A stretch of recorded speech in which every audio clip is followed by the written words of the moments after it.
got deep still. And the audience is like, we don't care. Talk about K Money. So imagine like planning, brewing, stewing, cooking up this plan just for as soon as you get out, bad mind drop the fucking paperwork on you. Yeah. Certain vibe, a certain energy. Like you got instant Wozzles from Instant Wozzles is crazy. We love hip hop. Oh, smokes, bro. Dusty looking different. Looking a little different, man. saying Dusty's not Dusty today. No, I'm just joking. He's not. This is a different. Just a play on words. This is not the Dusty that I've come to know, but I don't know. You never know. You look different though, brother. Yeah. Well, welcome, DJ Natural in the building. Thank you for having me. Shout out Dusty Wallace every time. You already know. Yeah, big up Dusty Wallace. And that was a joke I was planning from like yesterday. I was like, I can't wait to say this. DJ Natural Wav, the most viral DJ in Toronto. You got to give him credits though. Like all these other DJs are pretty much trying to do what you kind of like set the formula for, low key with the. Yeah, I will take my within flowers the city. still. Within the city. When it comes to DJs making contents online, I definitely set the trend, which like obviously people are going to follow it now, and I love that. I want more people to keep doing it because that just shows more light onto my stuff and more light onto the city. Facts. So yeah, let's get it. Oh, so listen. Who are you been clashing anybody? Do you have any like DJ Opps?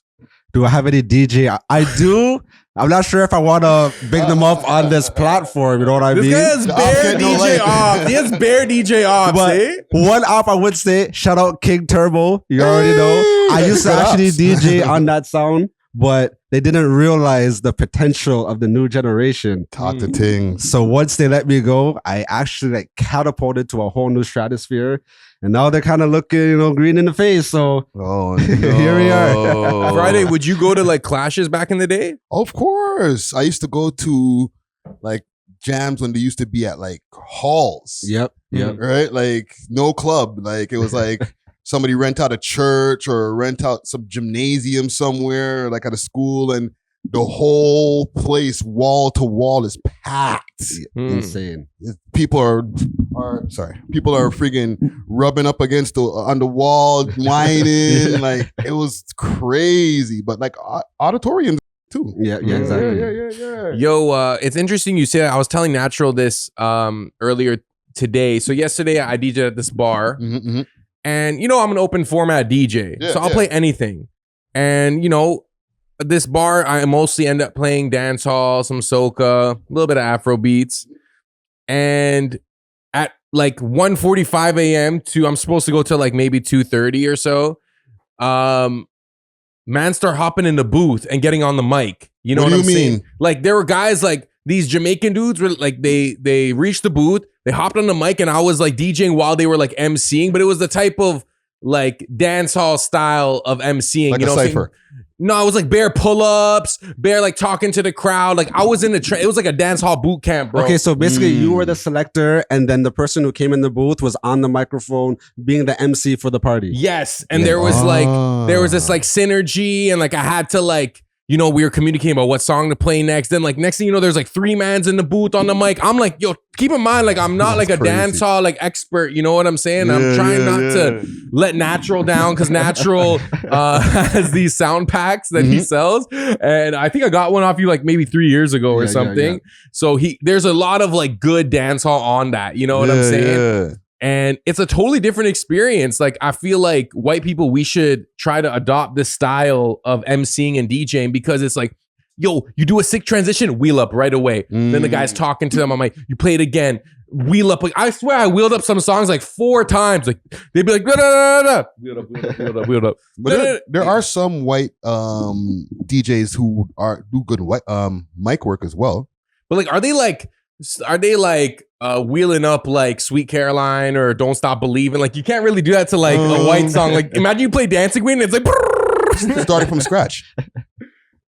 What do you mean? Is that the guy? Starting from scratch. He does that? He's on the mic and stuff. And he's spinning the records at the same time. Yeah. But like he goes all over the place, all over every genre. He goes crazy. You know what I'm saying? Especially when he was doing that whole Corona beer time.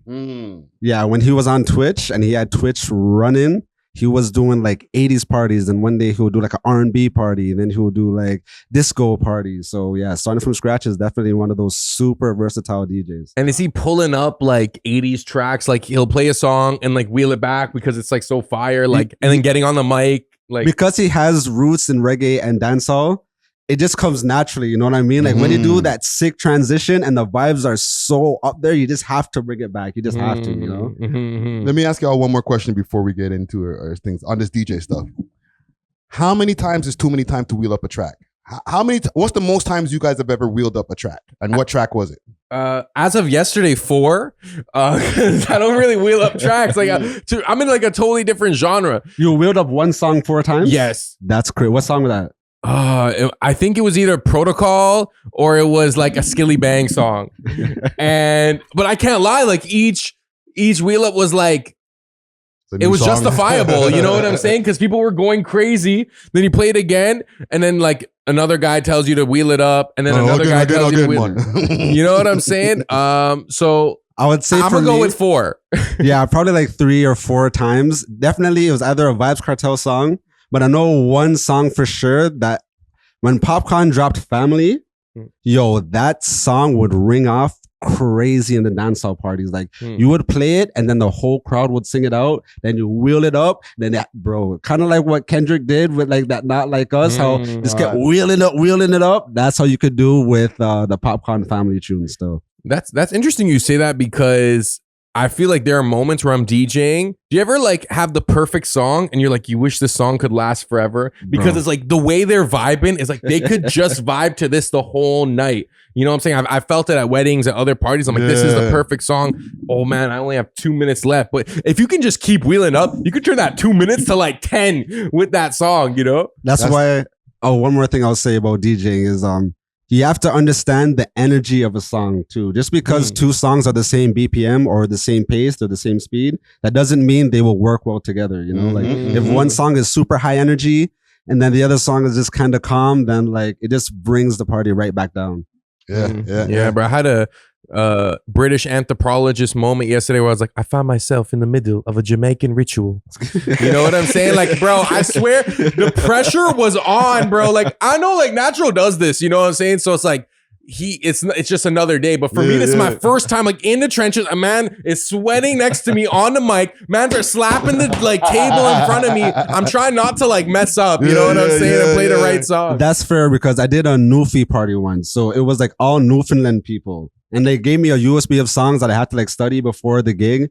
Bro, the way they were turning up to like these Newfoundland based, like these are like country folk songs, like drinking anthems. Like and fiddles? Like, yeah, fiddles and things, but they're turning up. I felt like I was like some Irish, a St. Patty's party or something. It was insane, bro. So I know what you mean. Yeah, there's a pressure, but then there's a rewarding feeling when it's like you get the right song at the right moment, you get the right reaction. Like that feeling is priceless, you know? Definitely worth getting underpaid sometimes. let me ask you guys a quick question on another topic before we start the pod quickly. Yes. Okay. Do you think that Joe Budden mentioned the podcast? Absolutely. I'll play the clip. Because YG was on stage, if you put in your first verse. It was nominated, it didn't win. Okay. That record is still fire. That Family Matters record is still fire. Yes. Hell yeah. I saw a stat the other day from one of them We Love Hip Hop pages.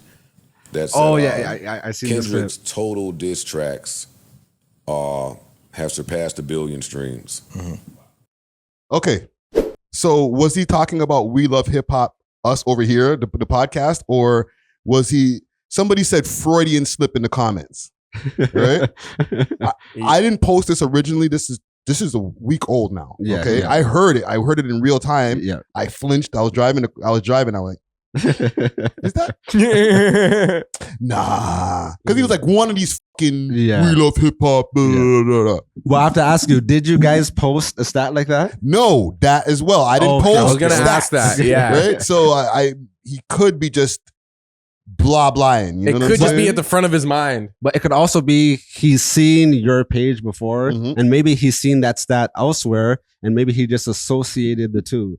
Because I was actually watching there's like some psychologist that breaks down like diss tracks and hip hop and all this stuff. And he actually mentioned your page verbatim. Oh yeah. And like he gets like a lot of views, like 100,000 million on YouTube, you know? So he was breaking down just the pop-out concert. And then, he was just saying that, if you want to know about Toronto culture, make sure you check out We Love Hip Hop. That's a great platform. A lie. And I was just like, oh, snap. I was just like, okay, like that is wicked. So you got to give me the, you got to Who's send the me the link. psychologist? Who's the? I'm going to send you the link. Is it Dr. Sky? He's like an older white man. Yeah. Okay, yeah. It might be Dr. Sky. Yeah, it might be him. Tapped in? Yeah. It might be him. It might be him. So no, salute to him, man. Okay, so you guys are saying yes. That's a We Love Hip Hop mention. I just want to get it clear before we start here. I would take that still. I'm taking that. I'm taking it. I would take that. I think he definitely has seen some of your content. Maybe he didn't see that specific piece of content on We Love Hip Hop, but he knows, bro. And like even the recently with the Bishop Brigante stuff, you've mentioned him and stuff, and like he's tapped in with Bishop, so I wouldn't be surprised at all. That's where I'm thinking maybe he might have seen it because I tagged him, right? He might have seen that post and that put like the network in front of his mind a little bit. Exactly. But he might have not been referencing us what he was talking about, the post he's looking at. Yeah. But he slipped and was like, we love hip hop. And Joe Budden is very tapped into everything that's going on. You know what I mean? He looks at all the different blogs. He wants to see who is in what rankings, what's happening where. And Toronto, because Drake is from here, there's a little obsession with Toronto right now. Yeah. So it is I'd say it's highly possible that he was speaking about We Love Hip Hop. He kind of claims responsibility for like this Drake downfall. Yeah. Like he feels like he was the catalyst. He said he passed the baton to Push, who passed the baton to Kendrick. Do you agree? I agree to a degree because like he did plant the seed with the whole ab sculpting and stuff like that. The ghostwriting was already obviously a thing. That was Meek Mill. Yeah, but that whole the BBL Drizzy thing. Yeah, I'll attribute that to Joe Budden. And he started that based on the context of the conversation where he said it, because I listened to that whole Twitter space, and the question that was asked, the person said, "Oh, hey, Joe Budden, a lot of your talking points was recycled in Kendrick's. Yes. So do you think you played a part?" So with that question being posed, I 100% think that Joe Budden kind of set the blueprint or the foundation to like the castle that Kendrick has built, Yeah. Well, let's start this shit, man. Insane.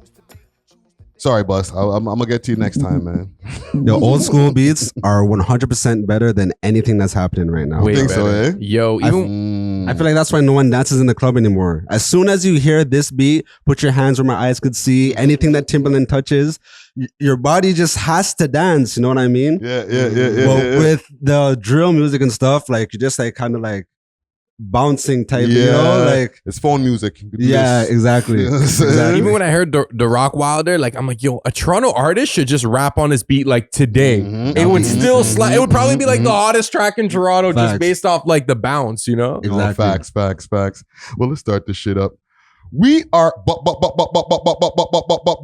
is the world's most smoked out podcast. We love hip hop. I'm your host of the most host Friday, Ricky Shred, aka almost birthday Rick. You know what I'm saying? Big up. My air horns, man. Let me give myself some air horns in this bitch. Turning 25, man. Right? 25, still alive.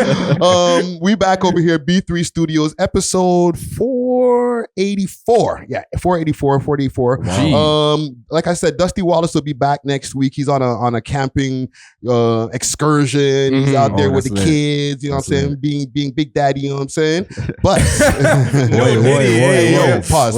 Yeah, this is not Dusty Wallace beside me for those who are wondering. However, we do have DJ Czar in the motherfucking building. Yes, sir. Let me get okay. You know what I'm saying? DJ Czar, aka Young Shawarma, aka the Muzzy. You know what I'm saying? Glad to be back. Big Muzzy. Big Muzzy.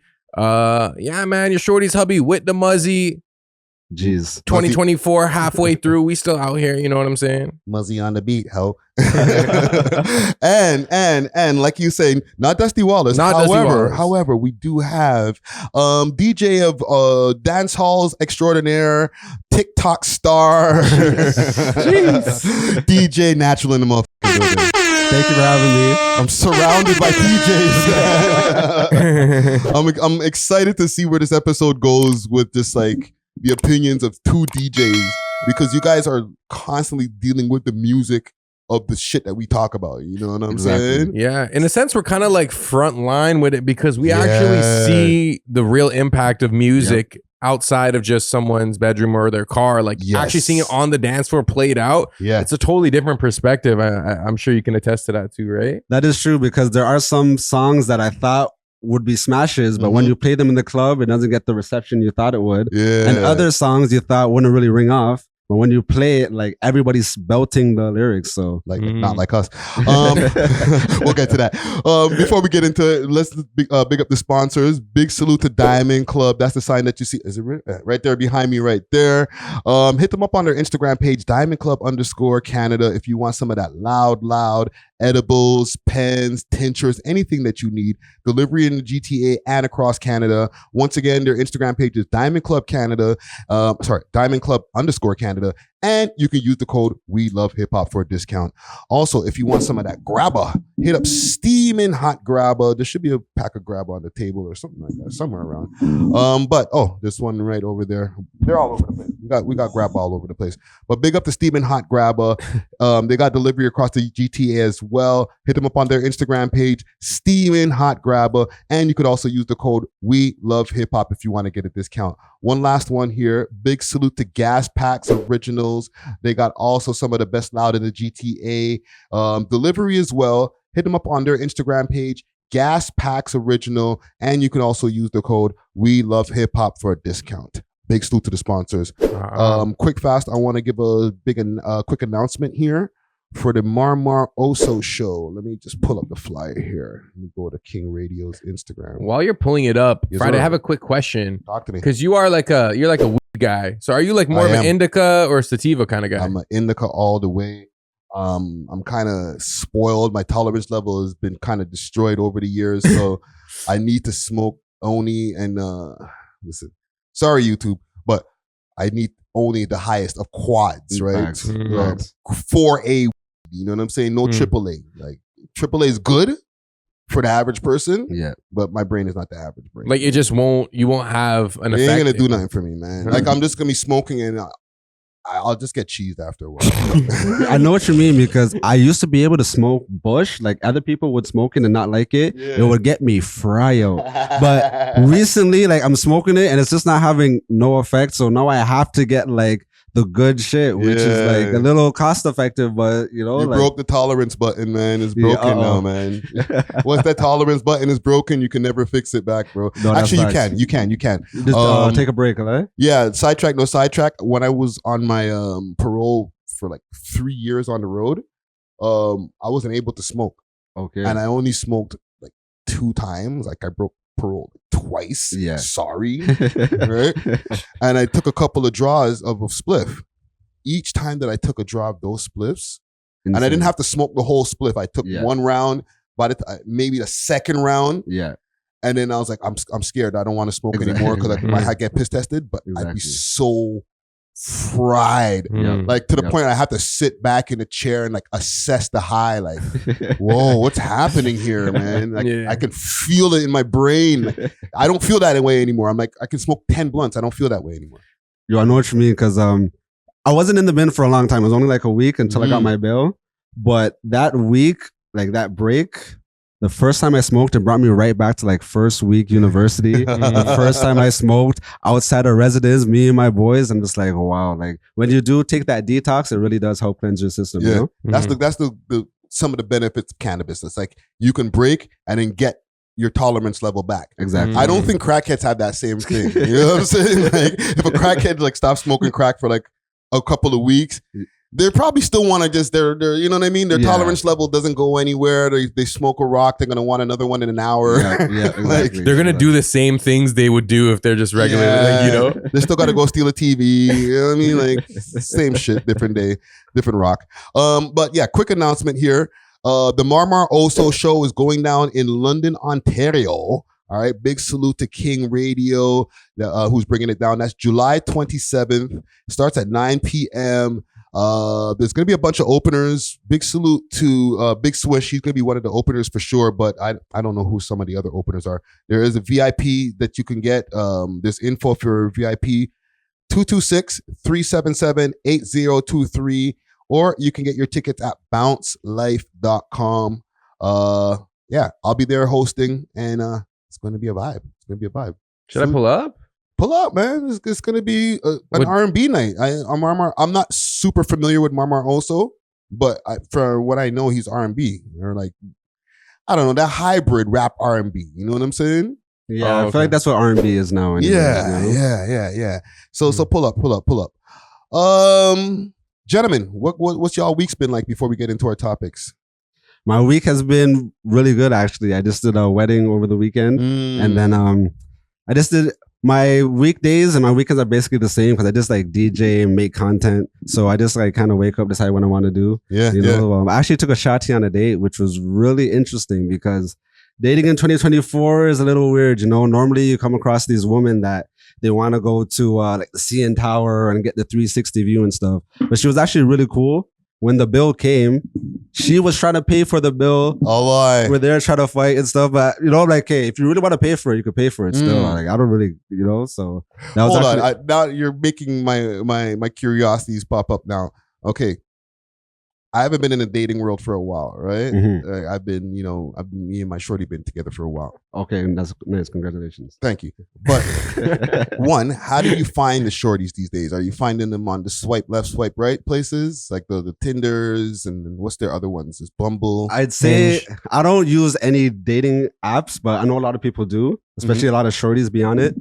For me, I'm a little privileged just because I do have a lot of followers and stuff. So like there are shorties that will actually holler at me, you know what I mean? Okay. So it's been like a while where I have to like talk your shit. Actually, you know, like but I'd say like 2-3 years ago, yeah, just go to a bar and go to like one of these downtown spots, like one apartment 200, and then you can just like buy a girl a drink and then just start it that way. You know what I mean? That still works. Yeah, that still works. In-person contact still works. Like, Zara, are you out in the world? I never really talked to you like that. I'm very private about my dealing.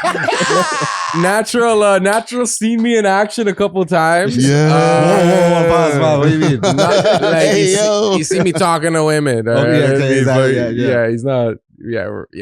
But I'm in a weird position because I feel like I'm still trying to like build my empire. And I feel like the shorty, like I also want marriage. I don't want to like waste my time with girls. I feel like I already had that phase in my life where I could just like do whatever and mess around. So it's like I don't want to invest resources, time, or energy into someone that I wouldn't marry, but I'm also not ready to get married. But I'm also like sometimes I find myself lonely. So it's like gotta smash something. Yeah, exactly. So yeah, you know, say you have a couple girls that you know you chat to and you try to see if it'll go to that next level. But have you ever had this moment where like you kill a DJ set and you're on your way home and you just feel mad lonely? Like you're like, I wish I had a shotty I was going to. Like I've had those moments on the drive home where it's like after all's said and done, everyone's saying, yo, great job tonight. You killed it. You're having like, you're off such a high. You're like, yeah, I'm going to bed alone right now, you know? Oh no. When I was living in Montreal, I had a shotty out there, but the thing is she had a kid. So like there would be times where we would like plan to link up, but you know, after the set, however it would work out, like she wouldn't be able to pull up. And that's literally how you feel. Like you just go home, empty crib, empty bed. Yeah. You're just like, yo, I just did the best out of my life and I can't share with anybody. Like, yeah, you know. Oh man, the drive home. No, the drive home, I swear that's when it hits, like, because you're off such a high and then you hit this low right after. That's what you're hearing. That's the drive home. Yeah, even especially if you have standard. Because you could get one of the scragglers that are there at 3 a.m. One of like, well, you don't really want to take those girls home. You want a shorty that like you feel like loves you. I feel like at the end of the day, like you could have like a hot chick that like you could just bang that night. But like when I'm driving home after like a serious gig that I killed, I'm in a suit, I'm driving home, like I have an hour drive going home to sleep by myself. I'm like, yo, I wish there was a shorty that like, you know, really loved me that like I could just like cuddle up with, you know? Okay, so let me ask y'all, and then we'll get to some topics because it's got deep still. The audience is like, we don't care. Talk about K Money. Yeah. Talk about the paperwork. But last thing. Yeah. DJ groupies. How did that present themselves to y'all? Like, do they pop up in the booth? Like, hey, like, how do you know a girl is giving you rhythm because of your gig? I'd say the proximity to the booth. Like sometimes they'll just hop in the booth. Sometimes they're very upfront and like compliment Facts. you. Mhm. They'll be like, "Oh, I like this. I like that. You're doing such a good job. What's your name?" Is there a contact right away? Pat on the backs and stuff Sometimes like it's that? even more upfront. One time I was doing a set at Libertine, downtown Toronto. As I'm just going crazy, a shorty goes right up in front of the DJ booth. She's staring me in the eyes, and then she's just giving me the sexy dance. So as soon as I was done, she comes up to me, grabs me, she's giving me bare lap dances. At this point, I already know Wagwan. Shout out to Libertine. They have like the co-ed washrooms, you know what I mean? Brought her, oh man, even if she's watching this, she knows exactly who she is. Brought her back there, got the blessed wazzles. I was like, this is one of the rewards of being a good DJ, because when you could set a certain mood, a certain vibe, a certain energy, like You got instant wazzles from Instant Wazzles is crazy. Where is it? Was your set still going, or it was after your set? Instant After the set, after the wazzles. Okay. I was like, this guy put on an auto mix.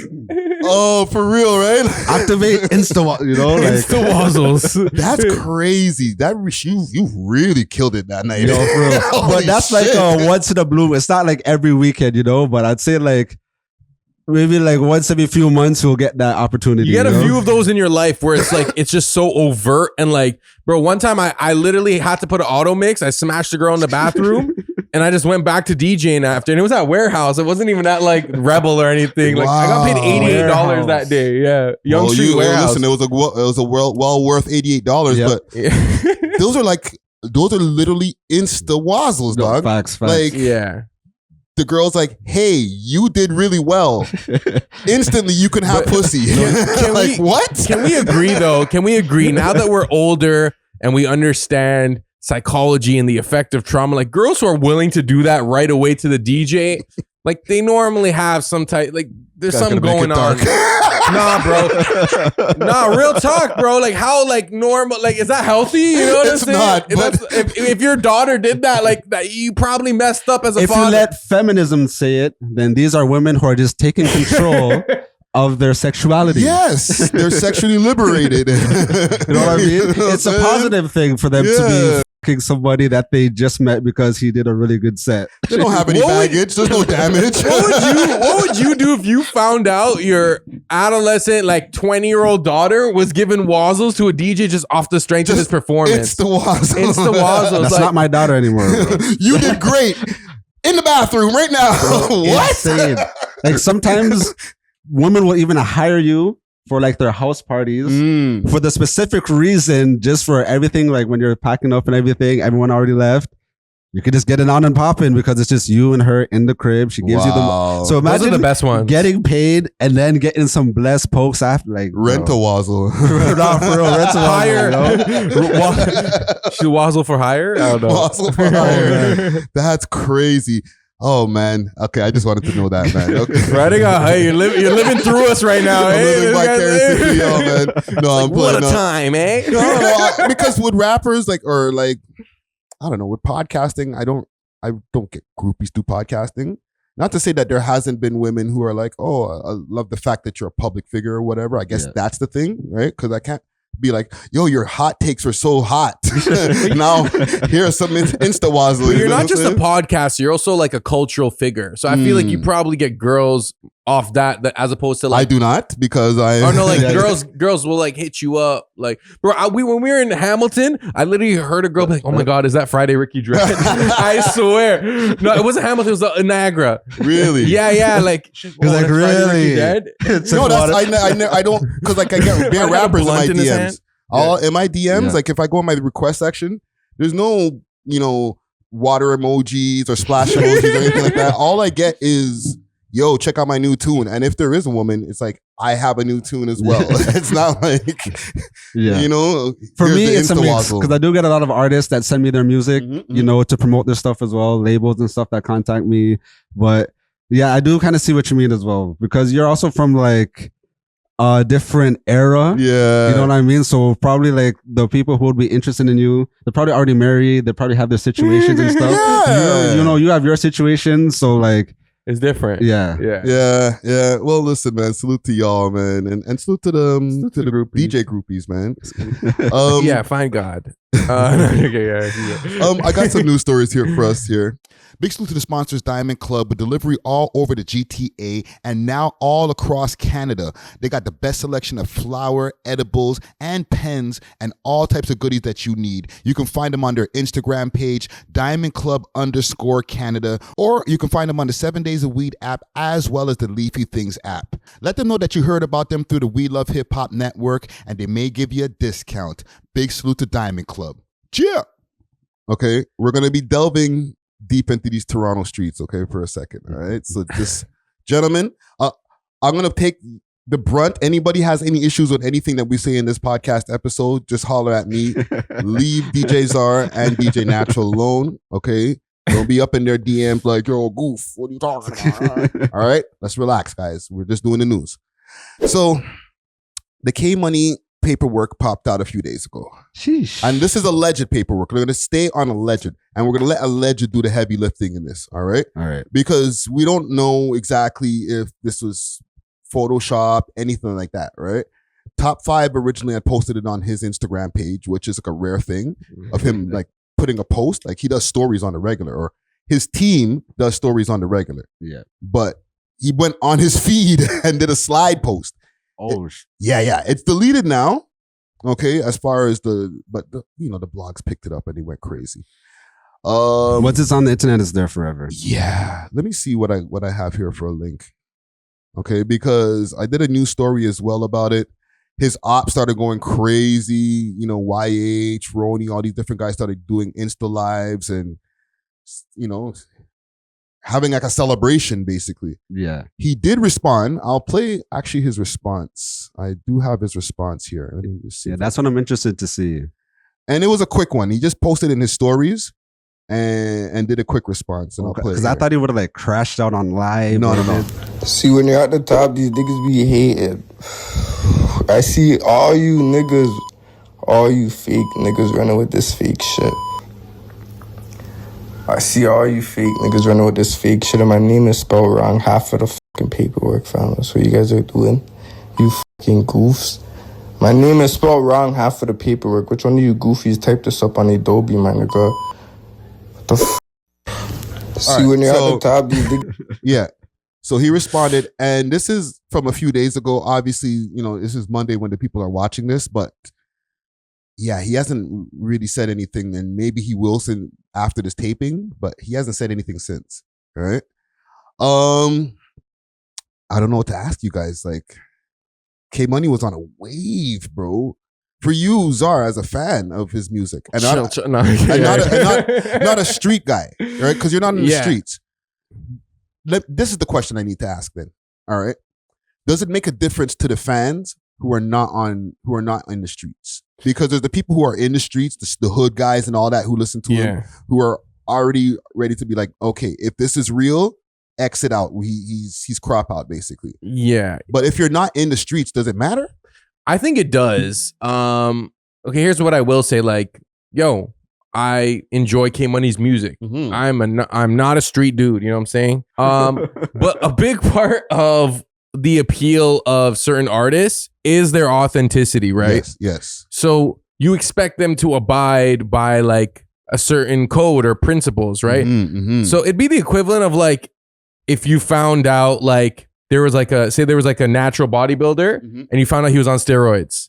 Where it's like, but he was promoting being natural the whole time. You know what I'm saying? Like you promote a certain image and then there's alleged information that kind of counteracts the image that you're portraying. It does affect the perception of your music. Even for me, as someone who's not in the streets, I also had to do my own research and make some calls on the difference between ratting and PC, or like, are they equivalent in terms of ruining your street reputation? Like for me, like I can't necessarily get at him from like a real street dude's perspective because, bro, I don't have skin in the game like that. You know what I'm saying? So I'm not gonna be like, yo, you're this, you're that, you broke this, you broke, because it's like, yo, like I don't even know. That's not your territory. That's not my territory. So I had to kind of like do an education, and I think actually Honcho Hoodlum did kind of explain. He did.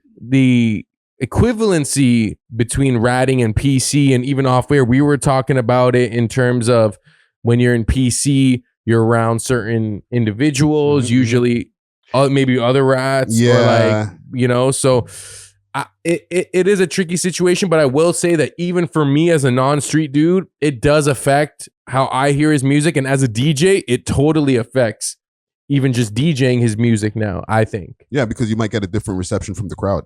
100%. Yeah. What do you say, Natural? What I would say is he has not reached the level of popularity where like his fan base is wide enough where like, okay, some people will care, some people won't. A lot of his fans, maybe they're not street dudes, but they want to be street dudes. They want to live this life. They want to abide by these codes. So even like the kids in Barrie or like the kids in like Bowmanville or wherever they're at, like they're going to be looking at this, although they probably don't have any authority to say, but they're going to feel the ways that they feel because they want to feel that authentic lifestyle, as you're saying. Yeah. It's kind of tricky when it comes to that. Listen, when it comes to this whole paperwork thing, like even with, like, let's go under, let's say if it is real, because we're still not completely 100% if it's real or not, right? Even with him saying like, if there is difference in the spellings and stuff like that, then there might be a little thing to question, right? I read through the whole thing. I didn't really see it like that, but I wasn't really checking for it at the time. But what they're saying as far as the differentiation between snitching and what he was doing in that paperwork, because what he was looking was for compatibility, or I guess wherever he can go and stay as far as the different ranges in the South. Right? This is like from the 2018 when they picked him up for the car chase and stuff like that. This is what I'm thinking, right? Some people say in the audience is something different, but I'm thinking it's from the car chase. Right? Now, when you're somebody who goes into prison and you're quote unquote a gang member, they have to interview you and ask you, you know, do you have problems with these people? Do you have problems with these people? Are you in a gang? And if so, what gangs do you have issues with, so that they cannot put you on the range where all of a sudden you get to that range and it's like a wrap. You get fucking messed up right away. Right? So there is a fine line. There is you can say certain things in that room so that you don't get sent to the wrong place, or they send you to the right place. Send me with my friends. So basically, people are upset that he mentioned his ops so he wouldn't be placed with them. Here's the problem. Yes, but they're upset at the fact that he mentioned too much of why not to put me with that person. He mentioned a lot of external information outside of just himself. And I think even on the live, Roni was saying like, it's not necessarily ratting where you're going on the stand, but the information you're providing the intelligence services can be used to build a case on other projects they're working on, you know? Yes. So that's where it gets a little bit touchy, because I seen one comment in my comment section on YouTube, a long comment too, saying, no, this is justified. You have to let the people know what go on with this person, or not what's going on with that person, but you can't be around that person. Right? They're saying that's normal. But from what we see in the alleged paperwork, there was a little bit more than that, is what's getting the people pissed off. Okay. What can he do now? Because like the most important thing for him is like, yes, the street thing, you know, staying alive obviously is the most important. Number one priority. Yes. But he's an artist. He was the biggest Toronto underground artist, in my opinion. Like right now, in real time, him coming home, already having almost 20 million views on one of his music videos. He was the biggest guy out here. You know, automatically. It's kind of a weird situation, you know what I mean? Because if I was him, I would just like stand on like, yo, I'm not a rat. Like if there are people kind of justifying what he did, you know what I mean? And I don't know a lot of the external information that he said. Like, what exactly did he say? I'm not sure. Could we speak on that, or is that? I mean, there's like paperwork? 29. Yeah. There's 29 different, I guess, statements. Throughout, it's like a long list, and it's. So he's saying like, I can't be with this guy because he did this, and that.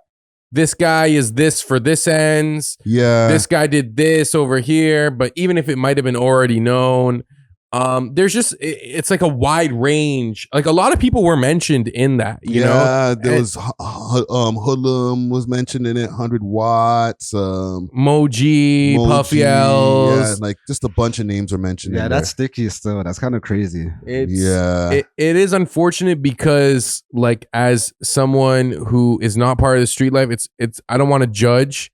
You know what I'm saying? Because this guy was 18 years old, probably looking out for his safety. Him and his brother do have a lot of people that want to just either off them or beat them up or stab them or whatever.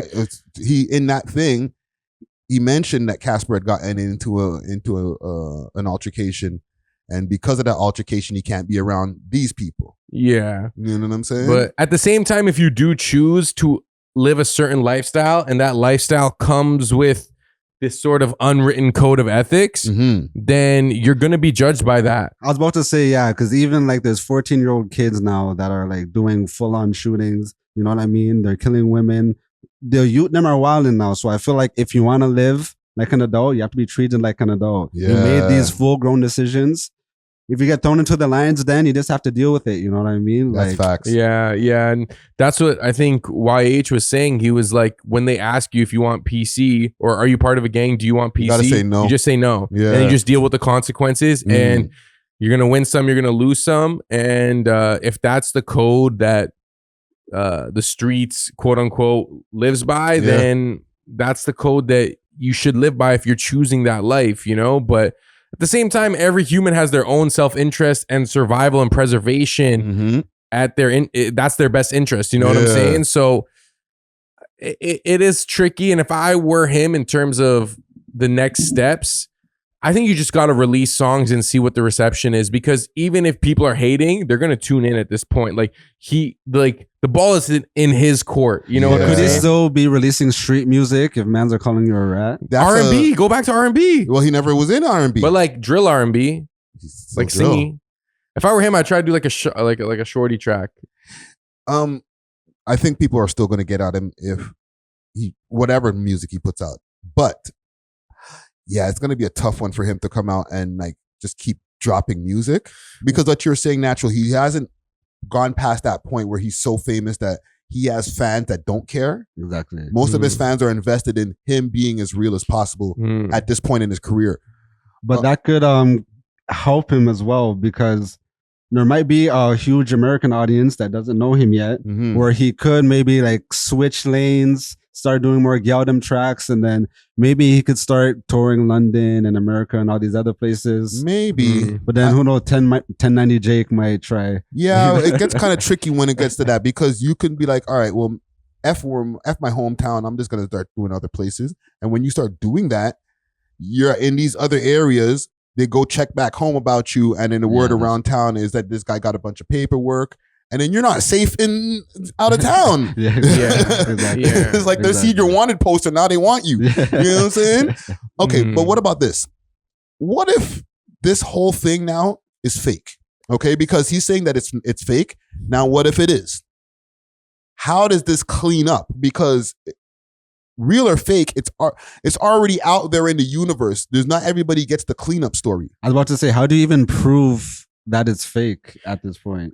I think, one, if it's fake, whoever made it like has to work for the Canadian intelligence. Like, this was well written and it was very detailed. Yeah. And there are like watermarks or footnotes on that paper that like are so specific. So, you know, it's still alleged at this point. It's not fake, but it's alleged. For me, it doesn't look fake. Alleged. You know what I'm saying? but it's still alleged legally. But what I will say is, if it is fake, you know, people care about the lie more. What does Charlemagne say? People care about a lie more. The truth, the lie. When the lie's more entertaining than the truth, right? Yeah. People love seeing the downfall of people. Yeah. I've watched so many video essays on the downfall of this guy, the downfall of that guy. There's something, it is a little upsetting that humans are like that, but we like to see people rise, but we also like to see them fall, and we like to see like where it went wrong. For some reason, that is an entertaining or interesting topic for us. Yeah. If it is fake, I don't know, man. Like, could this be a moment to crash out? Does he double down on his music? I see people telling him to go into construction. Does he go into the trades? Does he maybe do like a behind? Yeah, a lot of people on Reddit and stuff are like dropping like links to like trade schools and stuff. You know what? He could still work in music, but behind the scenes. Like he's still young. He could help manage an artist, but I think priority for him is his safety because I don't know, will people just run up on him just off the sheer fact that they believe that he, you know, said what he said or this paperwork is real? Well, I got a thing on Reddit here. It says, and this is from a Reddit user.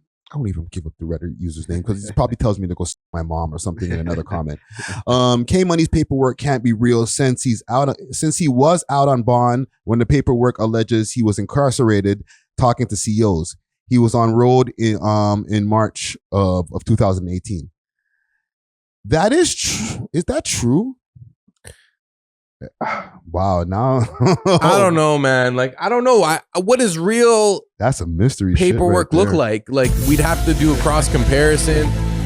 I don't know, man. Like it's so specific that like how could you even make this up? Like it's weird. It's a weird situation because if somebody is trying to do that and it's fake, you're a real wicked person because the amount of time that it takes to do that. One, you got time and you must really hate this person to be taking that amount of time. Two, you know that real or fake, it's going to be hard to remove the stain because of the amount of time you already put in. So even if there's some inconsistencies in it, not everybody's going to get that extra report where, oh, we found out about the inconsistencies. It's like the headline always runs first and then afterwards the cleanup is like a quarter of the amount of traction. Yeah. No one cares to pick up that story. It's even in this whole thing right now in real time. K Money's response compared to the news story that I did about it has 1/4 of the amount of views. Really? Yes, and it's him from the horse's mouth saying this is fake and this is why it's fake. It has like let's say 1,000, maybe 1,500 views to the 5,000 that the news story initially has. Yeah, but even his defense of it, he admitted it was paperwork. He was like, he said it was only misspelled half the time. And what I did find funny was that he's like, yo, someone made it on Adobe. Because like while you can like do typing and stuff on Adobe, like this is probably done on Microsoft Word, you know? No, he might be right about the Adobe still because look, there's the watermarks and stuff like that, man. You got to get creative with your You can do that Photoshop. on Word, bro. Really, eh? I don't think like maybe the Adobe part doesn't really matter, but the misspelling, that could just be like a clerical error, you know what I mean? Because like even on some of like my bill papers and stuff, like they misspelled my name, you know, like fully. So like I'm just like whatever. Wait, you know? wait, they're saying on this date he was out? Yeah, that's what the Reddit post is saying here. On March 28th, 2018, he was on road. That could be like a legitimate alibi for him. This might be the thing to help clear him, right? And Man, I can try to do a quick thing. How would you be able to prove he was on road March 28th, 2018? Well, when did we do our interview? Okay, so let's get it popping. 1 second, my bad. All right, let's no more long talking. With no further ado, My bad. I would my like bad. to bring. My bad. Let's go back to This is the the channel. most trash. But yo, didn't you re-upload this from your old channel? Yes, you are right about that. Did you put the original date in like the bio or something? I might have done that. I'm going to double check that right now. All right, we'll do our quick. This is a big moment right here. While you look for that, I want to ask you a question. Because a lot of Toronto rappers that get to a certain point, they all have these downfalls. Do you think it could be karma due to like the lifestyle they may be living? You know, I don't know if that's too deep of a question. No. Because these guys, like, they've been convicted for some wild shit, right? Exactly, you know? So obviously you've done crimes. It's not like you haven't done crimes. You know what I'm saying? Rappers rap about their crimes. It's, people say they glorify this shit. You know what I'm saying? Not just them, but like all rappers, even when I was rapping. You know what I'm saying? I've had to pay some of the karma for some of the shit that I might have been like keeping up with. Maybe not the raps itself, but the shit I was keeping up with with the raps. Exactly. Yeah, You know what I'm saying? Like Facts. there was a degree of some of the shit that I was saying that was real. I was out there really selling drugs and carrying guns and stuff like that. And what did I do? I went away for a gun. The energy always comes back, you know? Yeah. The date on this is August 2018. But like you said, Czar, this is not the first upload. The first upload, I think, was the only way I would know that is by my SoundCloud. Gee, me and Natural were just talking about SoundCloud. That's the only way I would know. Oh my goodness, man. yo, this is a big moment. We're like really investigating. We could crack this the code deep, right bro. now. But I gotta go through. Because are you aware? Like, okay, after you did the interview, was he then later like jailed? That Like, happened after the interview, but like after weeks after the interview, weeks. maybe. So close. Yeah. I feel like within a few months.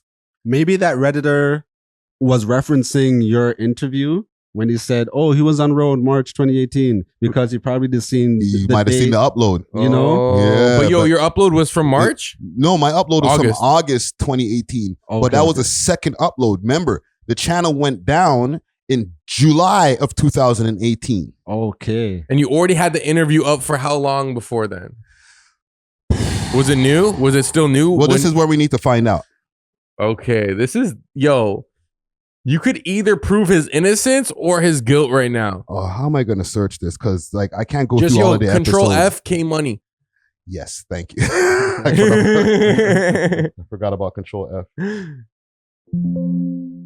No? Casper? Maybe Casper. Let's see, Casper. TNG. Not that Casper. TNG. Oh, you know what the problem is? The episode got deleted. Oh, yo, where's the X-Files sound, bro? I Because yo, are you working for the feds? What's going on? No, my bad. Because long time ago, the episode got deleted, okay? Because of the fact that there was a copyright in there.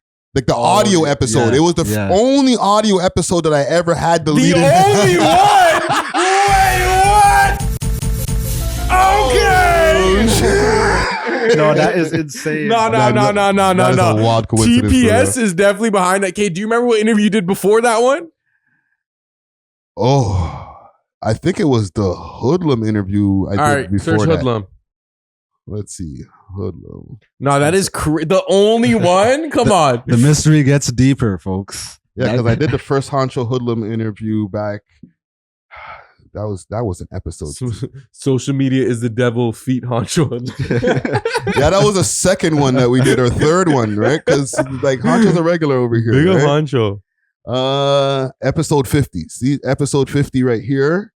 And then the K Money would be somewhere around here.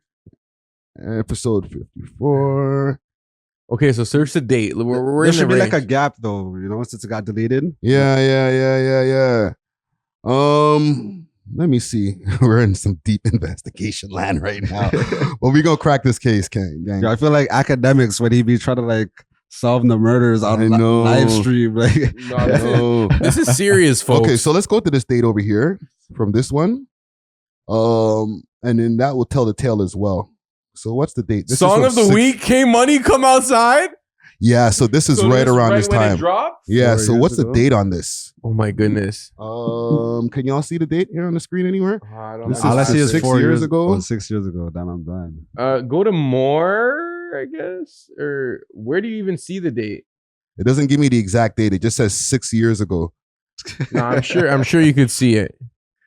But 6 years ago is 2018, June 29th, 2018. But it's not exactly 6 years. The way our SoundCloud That was June works. 29th, 2018. 6 years ago. Okay. But that's not the exact, it's a range. Yeah, it's a range. Like when you're within 6 years. Yo, go to more, bro. Click more. Where do you see that? By distribute, edit, replace file, copy link, like, you know, by the views. Go down. Yeah. More. Okay. View insights. And it'll probably show you the day you uploaded it. June or where do you see this June stuff? I think Yo, what is Guan? Why is there no information on this one? It's far back in the files, bro. No, facts. This is like episode 50, dog. We're on episode 484 today, dog. You know what I'm saying? Okay. But it's very close to like, let's say if March. that was in June, in March, I don't know, man. You did this before, right? This was before the K Money interview. This is before the K Money interview because so the thing is with Hoodlum, he started the trend.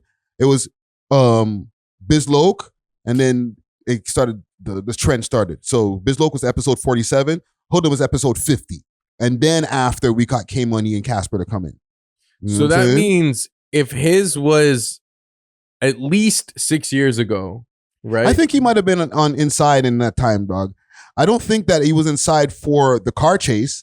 Remember, he had another case as well for the human trafficking stuff. Yeah. So they had picked him up for that as well, and Then he got out, and then he did your interview. Yes, and then he did the car thing. Yes. So who knows? We're digging really deep into the weeds, but I'll play something else also. Just keeping up into this right here. Speaking of Honcho Hoodlum, he had a couple of things to say about this. Right, he actually called out Top 5 on this. All right. I was watching. My time, my gangster time, snitching, PC, all of that shit is all together, bro. You're in the same boat, bro. You're in the same boat. His laugh is crazy. My time. Kind of sound like Jadakiss, but Toronto. Yeah, he ratted on me. What the fuck did he rat on? I don't know. I read it. Does it? He's a real legend, though, bro. If it's legend. Real, it's snitching, 100%. If he did that, that's snitching. So he's saying that it's all the same thing. Top 5 is allegedly in PC. So it's the same thing of, being a rat anyway, because you're in the place where the rats are. All right? I don't know, man. I don't know what to ask you guys. You guys are not in the streets like that. And I don't, even if you were in the streets, this is some deep shit to be in, bro, to be talking about. You know what I'm saying? That's the thing. Like, I want to give like good opinions and stuff. Like, I guess I can only speak from my own experience. Like I said, I only did a week. There's nothing serious, Like, yeah. So I was just in like regular Gen Pop. But speaking with people who were there, you know what I mean? Like, mans who were doing like up to a year getting ready for the penitentiary and stuff. Like, they really stood on that, like, no PC. No PC, dog. Even worse than the rats, like, you have the PDF files there. Yes. And all these, you don't want to be around those kind of people, you know? So, like, I'll tell you guys from the perspective of somebody who's done pen time and stuff like that as well, right? It's not a good look to be in PC. Nobody wants to be the PC guy. And when you go for phone calls, like from the Gen Pop side, you can see their, like, little section that they have for phone calls. Like, it's like a little area for the PC guys, so we can see them. You know what I'm saying? But like the thing is with Top 5, I don't know if he's in PC because he had the picture that came out with Werner Bands and a few other guys, and that didn't look like no PC. You know what I'm saying? You're gonna tell me all of those guys are in PC? Yeah, exactly. And like, what is there to substantiate it, or is it just like a theory that's out? Well, Hoodlum has gone through a few different Instagram lives. Listen, this whole story has sparked up the whole Toronto scene. Yeah. Okay. But like this happening, like it can really hurt the trajectory of the scene because we need everybody who's been gaining a lot of traction to stay in good standings and keep getting traction. Every time we lose somebody, whether it's to incarceration, God forbid, to passing away, and now like these different are weird ones, you know what I'm saying? Exactly. Like freak things, like you got paperwork, or what's the other one for Toronto? Let's do that. Like you ate pussy. You ate pussy. Yes. Yeah, that's it. That is the craziest one to me, right? But if you have any of these list of things, you're knocked off the list. Obviously, the first two is kind of hard to control, especially with it's not hard to control, but it sucks. They're kind of final. You're in jail or you're dead. You know what I'm saying? Yeah. But then the other ones, like paperwork comes out. Oh, I was doing so good. And then that paperwork, you know what I'm saying? And came when he sat down for like 6 years, right? Yes. So imagine like planning, brewing, stewing, cooking up this plan just for as soon as you get out, bad mind drop the fucking paperwork on you. Yeah. And the whole thing with Top 5, yes, they're saying, yeah, he's in PC or whatever, blah, blah, blah, blah. But like he's the one who initiated this. It's not a secret. Like he put it on his feed, dog. Yeah, exactly. You know what I'm saying? One thing if he did a story and everybody screenshotted it and we're being extra nosy and shit. Like, no, fam, the man put it on his feed. Like you put it on blast still, bro. So like, yeah, you guys got to think about the layers and the levels of this shit. Okay, like really, like to be serious for a second. He's messing up this guy's career. Yeah, it's on. Yeah. You mess up my money for the rest of my life, bro. When I see you, it's on, bro. Yeah. So it must be deeper than these guys just not liking each other's music or some stupid shit like that. Like their hoods must have some serious beef. Okay, and that's why I'm saying, just with all seriousity, like to be like, I'm gonna send out a death blow to your career, where like you're gonna have to do a lot of work to come back. But like over the years, and I'd say over the decades, there's just been so many things that has happened. I feel like, the blood runs deep. So I feel like, it is really like that. You know what I mean? Like they really want to demolish each other. And like you said, it's horrible for the Toronto scene as a whole, because every time we get somebody that could break through the glass ceiling. They're like right at the finish line. Like, no, literally. Yeah, but every time. What I will say is, although K Money was probably one of our most prominent artists locally, I think he wasn't gonna be able to break through as a result of probably like travel advisories. Issues, You know what I'm saying? Like I think that's a big thing that also holds a lot of our best artists, is that they can't really go anywhere after. The main thing, man. And like, unless maybe, you can get pardoned. Pressa did it. You know what I'm saying? And what I do like about going back to Hoodlum's take is that he's kind of being critical, because it's easy right now to just be like, K Money's a rat. Blah, blah, blah, blah, blah, right? But he's kind of offering like an alternative argument, which is, well, based on like my worldview and a lot of other people's worldviews, like, isn't PC also kind of equivalent to ratting? Or that's where the rats live. Yeah. So, and I don't know what Top 5 situation is either. And I understand now he got the OVO lawyer team behind him, which is pretty crazy if you think about it, because that shows like a very strong belief in him. And I don't know if Drake is rewarding his loyalty, if he truly thinks he's innocent, if he thinks he's like this mega talent.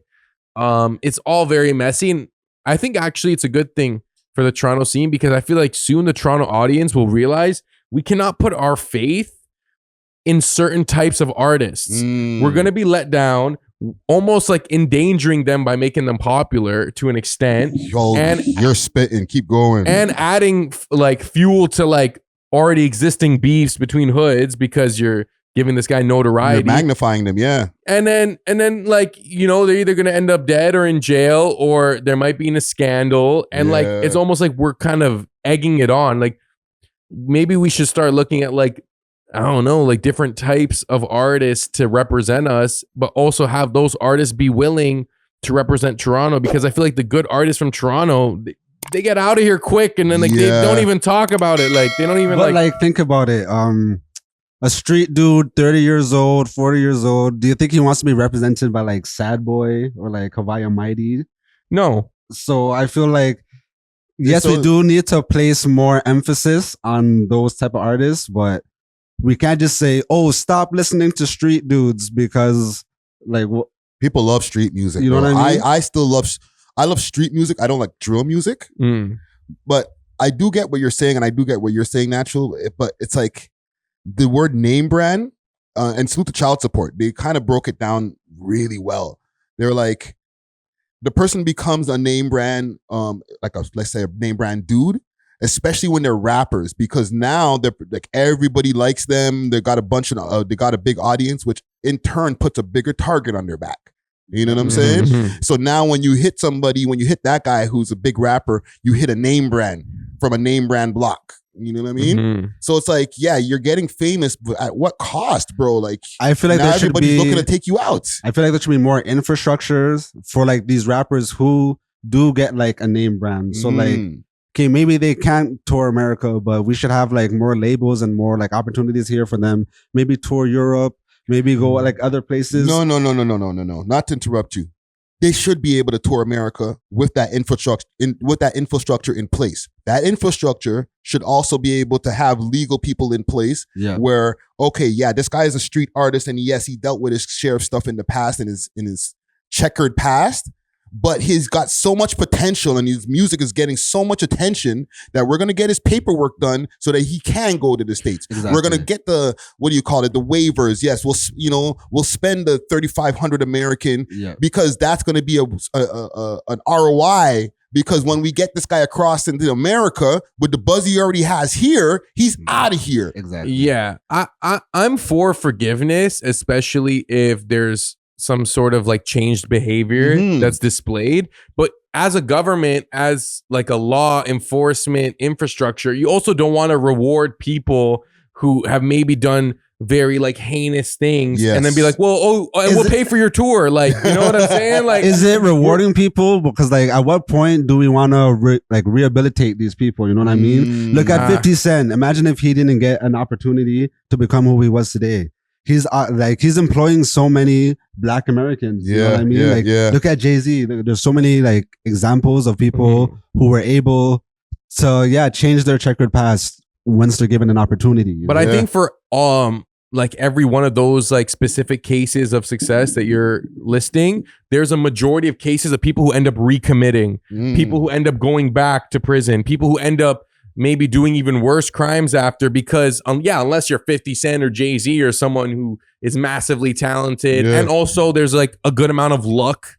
Let's for anyone who's successful, you know what I'm saying? You also have to keep in mind the reason that people recidivize or reoffend, right? Opportunity. It's opportunity, right?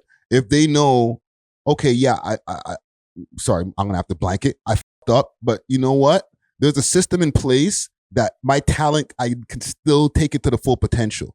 Exactly. You know what I'm saying? Yeah. Because if you're in America and you get into these same circumstances, you're already there. Exactly. So it's like, okay, I screwed up. I have a bunch of cases. I have 100 cases. I can still tour 52 states or whatever. Exactly. And these 100 cases actually make it sexier for my audience, right? They're like, yo, you got 100 cases. You're actually real. I want to see you on tour. Exactly. Come to Tallahassee. You know what I'm saying? You don't got to cross no borders to go from Orlando or Jacksonville to Tallahassee or, to Miami or to, Arkansas or something. You know what I'm saying?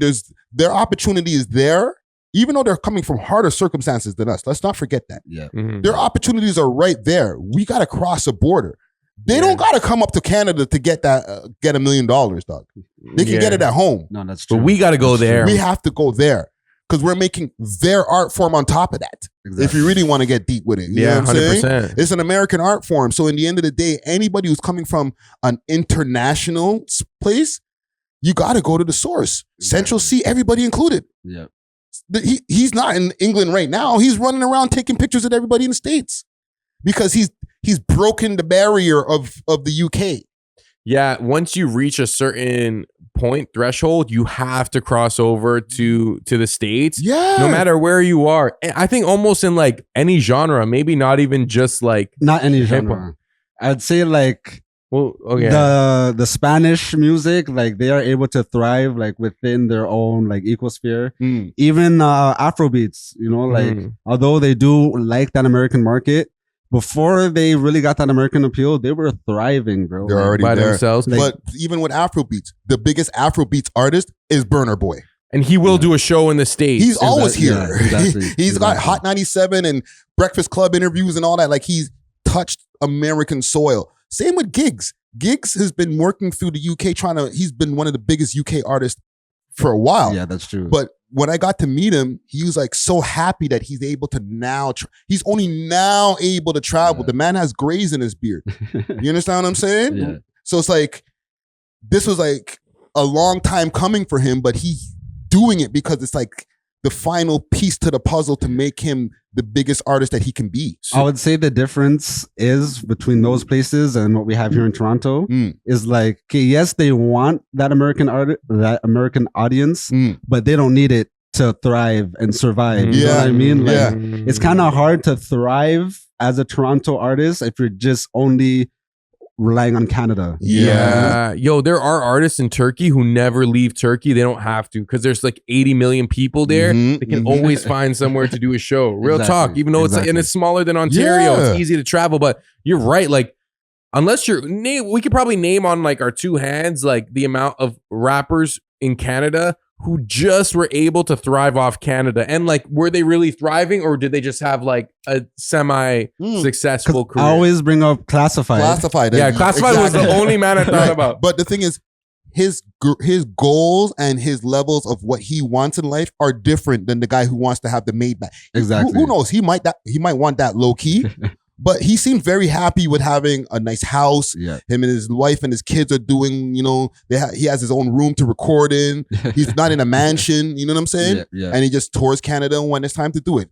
He does the O Canada song every July 1st, probably. You know what I'm saying? Yeah, probably gets big bucks for that one. Yeah. But like, his goals are different. He doesn't want to have the My Back and 20 chains and all that. Exactly. If he wanted that, he can't stay here, bro. Cardinal Official kind of crossed over. He crossed over big time. Did Chaos cross over?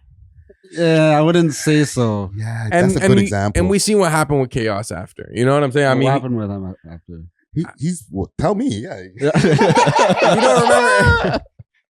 You don't remember the picture?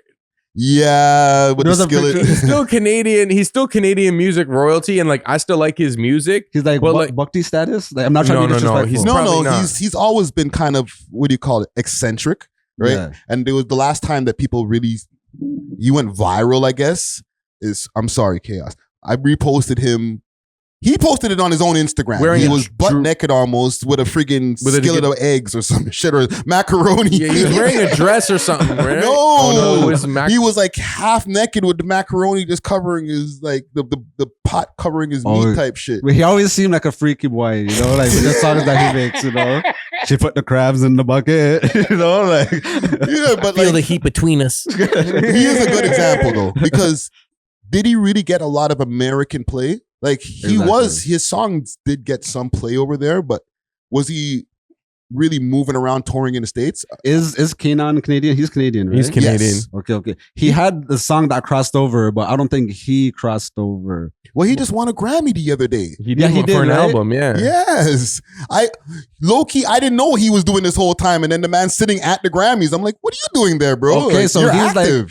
So he's just like low-key lit. Yeah. Okay, yeah. He also so has the global support of like the Somali community in Canada, because America, he has songs Sweden. like Fatima and stuff. And I love that song Fatima. Like I listened to it, like it's a beautiful story, Yeah. So. And Waving Flag was an international hit. Yeah, exactly. Right? So he caught one. Like World Cup anthem. Like that's insane. Yeah, like his bank account turned around from that one song. Exactly. Right? So like these are different examples, right?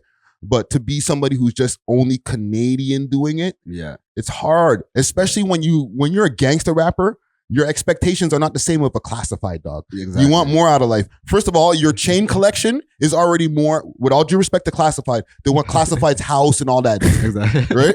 No, because you want to have $300,000-$400,000 worth of jewelry on. Exactly. That's a house. Yeah. Especially in the Maritimes. Yeah. So you're doing that already. You're going to have to go make more money.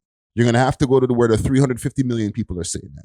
I'm sorry. Yeah, especially if you want that lifestyle. Right? But would you say that there are non-rap artists who are Canadian who are maybe able to tour Canada exclusively and do like bar gigs and like smaller gigs, but constantly tour? Like maybe like, I don't know, Canadian folk music. I don't know, like Canadian rock and shit. Arkells, Arkells. They're from Hamilton. Yeah. They do a lot of. They do a lot of games and Down stuff. with Webster used to be a thing. Billy Talent, but they also. Webster was lit. But Down with Webster was sick. You no see, one the talks thing about is, them. these guys, and fortunately, I have met some of these guys, like along the way. Like I'll tell you, exclusive. I used to sell weed to the drummer of Our Lady Peace's mom. Oh, that's crazy. That is such a random connect. That is the most Toronto man thing I've heard in my life. The mom dudes. I just snorted out loud so hard. That is the most Toronto man. Like, you know how I know this guy? Okay, I used that's to a- so Chop with it his an eighth mom. to the mom dukes. Not an eighth. I would chop like ounces to them, bro. Like, Oh, remember? okay. Oh, yeah, they're lit. They're lit. They're They lit. got money, bro. Our Lady Yeah. piece is lit. Yeah, they're huge. Right? Yeah. So I got to meet homie a few times. You know what I'm saying? But as far as like the way these guys live, they're rock bands. You don't see the money on them. They're not like Exactly. wearing Prada shoes and all that. And now I think he's like a radio announcer here. So he's got a second gig and stuff like that. Like people live pretty modestly if you could have like a Canadian rock star hit, right? And then even cross over into the States. But once that's over, you're getting your royalty checks or whatever. You might have a nice condo or something like that, but you're not like mansioned up, 20 cars and shit. Like you might have a nice gig. Like homie has a gig now doing radio.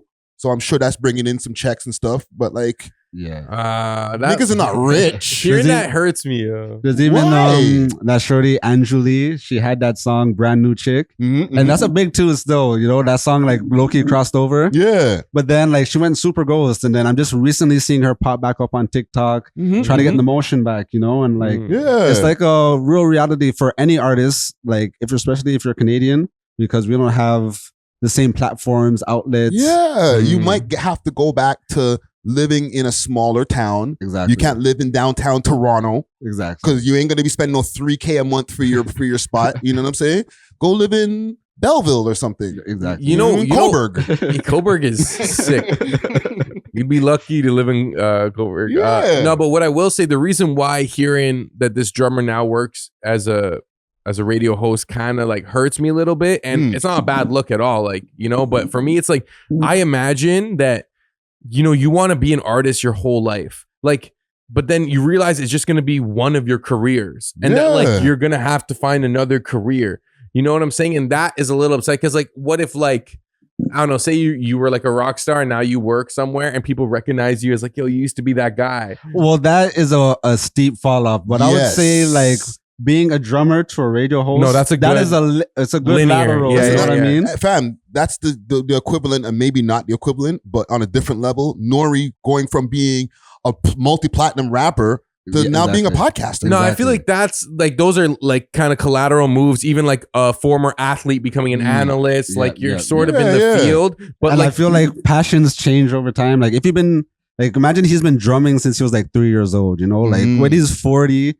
He probably doesn't want to be like going on tour. You know how like exhausting tour could be? You know what I mean? Yeah. So maybe like this secure gig is probably what he wants to do. He probably like spends time with his family. Has like a beautiful life. but you do know? you feel like those people who make those career changes, it's on their accord, or it's more like father time? Because like no athlete is gonna, I mean, some athletes are doing the media like while they are playing, like Paul George and these guys, but most of them, they get into it because they're not the same basketball player like they were, like, you know, your body ages. Yeah. Or like a lot of these rock stars or whatever, probably like Our Lady of Peace, eventually like their hype died down and maybe they still have some core fans, but it wasn't the same as it was at their peak, you know? Well, that's natural. Like you kind of, if you'd be kind of stupid to not expect the wave to go down and not prepare for what's going to happen when the wave goes down. Like you're not going to be crazy hot all the time. Rock, hip hop, whatever it is. Like you had hit songs, but your hit song's not going to be a hit for 30 years. Exactly. You're going to get designated to oldies radio stations and stuff like that. You're not on the main station anymore. So when that's happening, you're not getting the same royalty checks as you were getting 6 years ago when you first dropped the song, or 20 years ago when you were getting $50,000 checks in the mail. Now you're getting like $20 checks in the mail from the song. Even the girl from the Bernie Mac show, like the one that played the teenage, she's like 31, 32 now. And like she just dropped the OnlyFans, and everyone's like kind of up in arms, like, oh, what happened to the Bernie Mac checks? And she's like, you mean from like 20 years ago? Yeah. You can't be hot forever. So if you're not planning what you're going to be doing when the wave starts going down, then you're crazy. It's so interesting because you could spend your whole life trying to get hot, and then you have the smallest window imaginable before you're bound to fall off. Like everybody falls off. Jay-Z fell off. Literally. Like he didn't fall off. He bowed out gracefully. Yeah, exactly, it was more on his terms. Yes, but like he'd be a fool to be like, well, my new album dropped just now, and then next year I got another one, and then they'd be like, nigga, you're 50-something years old. Like, why don't you got no businesses? You know That's why I appreciate what Nas is doing because you could tell he's not trying to be number one on the radio. He's obviously like super up from his investments. He doesn't need to do music, but he has a passion for this. He still wants to do it, and he's releasing like top tier quality, you know? Yeah. Yo, this kind of, I think, makes me appreciate certain types of artists more because there are careers where like you're never gonna fall off. Like a writer can always like be an author, you know, like an author is always gonna be an author. He might even get better as he gets older. That's true. What are other, maybe a painter? I'd say like the good comedians as well. Like, yeah. Like George Carlin, as he got older, he got even better. You know what I mean? Yeah. And it's a job that you can do, and you could be an old ass man on it. Doing it on the stage, people expect it, kind of thing. Yeah, you know what I'm saying? no one's gonna be like, "Yo, that doctor fell off." You know what I'm saying? Like, you know what I'm saying? Yo, the surgeon fell off. He was sick for the first 4 years. If you butcher too many people, then you know you might fall off. You know what I'm saying? Your work is getting a little shoddy. But listen, man, we went super far from the Hoodlum 5. But listen, salute to them. Salute, I guess. You know what I mean? And stay out of trouble, guys. There's another thing here. Big salute to Steamin' Hot Grabba with a variety of different Grabba flavors and dispensers. They got red rose Grabba, that red herring Grabba, and peanut butter. Hit them up on their Instagram page, Steamin' Hot Grabba, and use the code We Love Hip Hop and receive a discount on your order. Again, you can find them on Instagram, Steamin' Hot Grabba. Now let's get back to the show. Yeah. Big salute to this episode's sponsor, Gas Packs. Gas Packs has handpicked their cannabis to make sure it is the top quality for our smokers.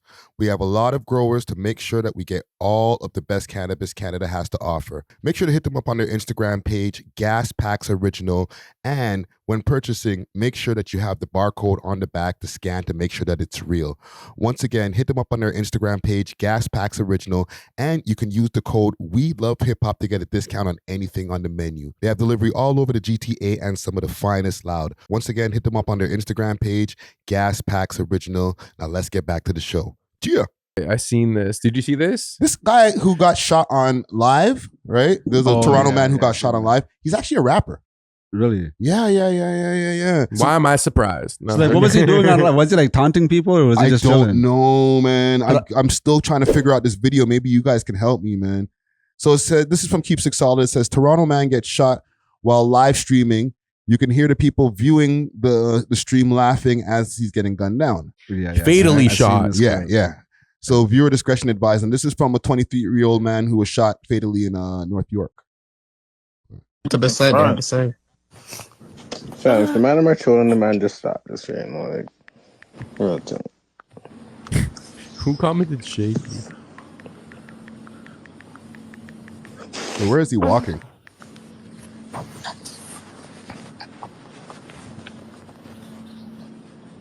This is what you call a dozer, guys. Okay, so he's walking towards the car. You know what, man? This guy.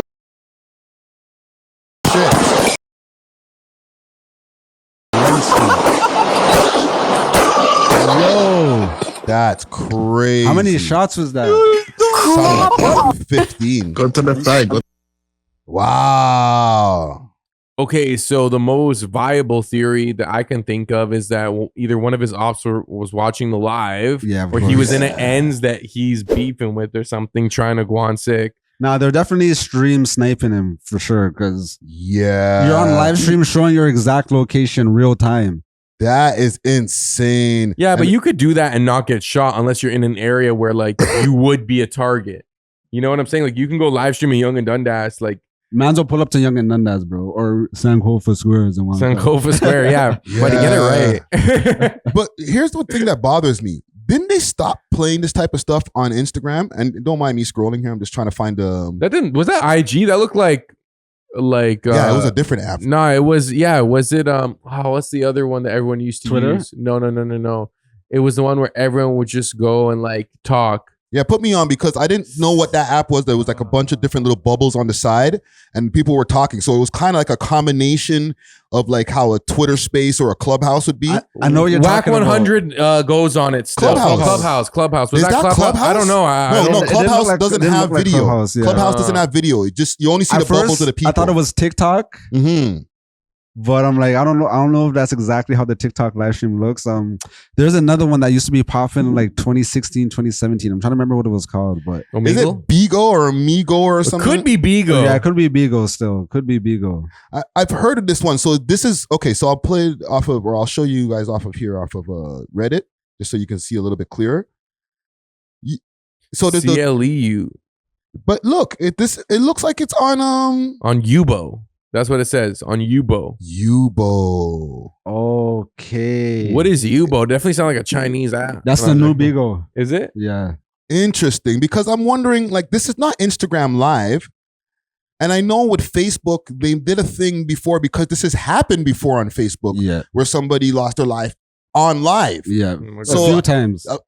Yes. Yeah. So I think, and this is, listen, let me know in the comments if I'm mistaken. I think they did some preventative measure so that you don't get, like, there's a delay. So Yeah. you don't see that real time to prevent people seeing somebody get shot on live, dog. Yeah, exactly. Maybe it's less monitored or yeah. Now, Yubo definitely doesn't have the same algorithm as Mark Zuckerberg, you know? Yeah. Oh my because goodness. for this to be able to get streamed and the stream doesn't get stopped Yeah, exactly. and then deleted, even though people be screenshotting shit and stuff like that, somebody must have been screenshotting this in real time also to catch this.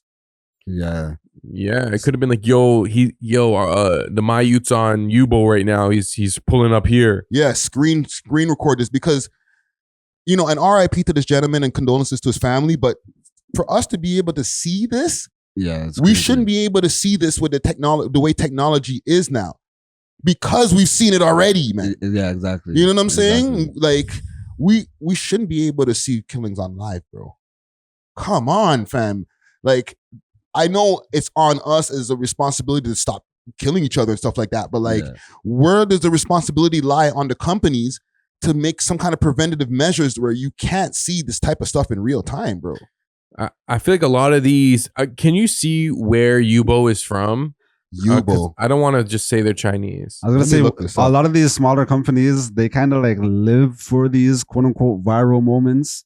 You know what I mean? Because a lot of us never even heard of Yubo before. So they're not really trying to censor anything. French. It's like Kick before. Kick was letting anything fly. Yeah. Until it started to get too crazy. You know, like, man. Yeah. Yes, you're right. You know? Yeah, because after a while on Kick, they were like letting too many fights slide and stuff like that. You know what I'm saying? People were wilding. They were like sleeping with escorts live on Kick, bro. Jesus Christ. Like, so wait a minute. It says is Yubo a dating? Okay, But it Yubo says chat stream. 12 app. They developed it, but it says French. Yubo is all about chilling, meet like-minded people, or find groups to hang with. Then kick back, laugh out loud, and feel your vibe. So this is like Very a friends interesting. meetup type of app. Yeah. So the reason why I assumed it was Chinese, because I feel like they're able to escape a lot of the same regulations that maybe like American companies, but this is also non-American. So maybe they do pride themselves on being a little more like edgy of a social networking app, fam. you know? Because I really feel like, and like I want to take it away from the violence of this incident itself, but just the social media aspect of it. I don't think Instagram is showing this anymore, fam. I don't think you're seeing live shootings on Instagram. Yeah, anymore. no, you're not. You're not. You will definitely be shadow banned before that. Yeah. So for us to be able to catch this, that means this is a wild, wild west app right here, man. But is it really on the platform to... Actually, I guess they do have to censor regulate certain things and regulate certain things, but like... Bro, there's a shooting. Like, that should have been deleted immediately. Like, somebody from their team should have been like, oh shit, somebody's getting shot on the app right now. Delete that video. But I do understand what you're saying, because technically, like, it's up to the app to set their guidelines. the majority of these apps have the same guidelines in terms of like no hate speech, bullying, criminal activities, like you know, and maybe that is regulated by like larger like umbrella of law. But maybe they're just like, yo, our guidelines, we don't really care. I don't know. I'm sure like if you look at their terms and conditions, you're probably not allowed to do this, but like they can't watch and like monitor everyone's stream. That's this video. I'm sure this video is not up on that app anymore. Exactly. It has to be gone. Exactly. You know what I'm saying? Listen, man, RIP to that young gentleman right there. Like, there's a lot of, I won't say a lot because I don't want to make our city sound so dangerous, but there's several shootings that happen in our city. There's a lot of degeneracy, man. Like, honestly, it makes me want to leave because like this kid wanted clout, bro. Like, let's like look at the root of the issue. Maybe it was like a move in like the polys or whatever, but like you're doing it on live. You're hoping for clout to maybe one day use that clout to maybe make money and do what you got to do. You know what I'm saying? What was he doing? Because in that video, it just seemed like he was walking up to a car and they got the drop on him. But he probably had like hours or like minutes of like him talking. Like, how did he even get that audience? Are these randoms or are these like followers of his account? Like, or are they like, you can just tune into anyone's live? Like, I don't know how it works. I'll say this. The responsibility does have to go on the individuals in one way, because if you know you got mad beef, you need to stay off of live. You need to not let people know where your location is, like the Fulio, like the Fulio guy. Huh, you know maybe this guy wanted to die. Right? People think you're violent. No. We'll leave that. Like he didn't want to commit, but he knew like, yo, if I just walk here, like they're bound to kill me. Like I think he was slipping. I think he got caught slipping. Right? With the Fulio thing though, just no sidetrack. Some people are trying to tell me that I'm crazy for that theory because like, you know, why would the guy want to do that? But like, bro, if you're Fulio and you know you got all this beef like nationally all over the states, and now today you're letting everybody know your location, you're wildin', bro. You might want it to go that day. But I feel like he's like, oh, because it's been a while since he dropped that When I See You song. And also his team was like working on kind of like changing his image, rebranding a little bit. Yeah, but you can't rebrand you laying on a graveyard somewhere, bro. Yeah, no, that is true. You know but he was rolling mad deep that night. I feel like he definitely thought he was safe. He's like, yo, forward. Like, and those guys are irresponsible. You know, R.I.P. to Fulio. But he's super irresponsible, bro. Okay? You know you got all this beef, and now you go in a car with 4 or 3 other people. You're letting people know your location all day. Exactly. So you know somebody might shoot you, but you're not worried about the other people who are going to get shot, the women who are in the car, all this types of thing. You're selfish, bro. Yeah, no, it's true. Yeah. No, you know what I'm saying? You're risking their safety. You're putting their lives in jeopardy. Yeah, just because you want to make videos laying on graveyards and shit. And your ops ain't no better making songs about it later on, like Young and Ace and shit like that. That shit is just, to me, that shit is starting to get tired, B.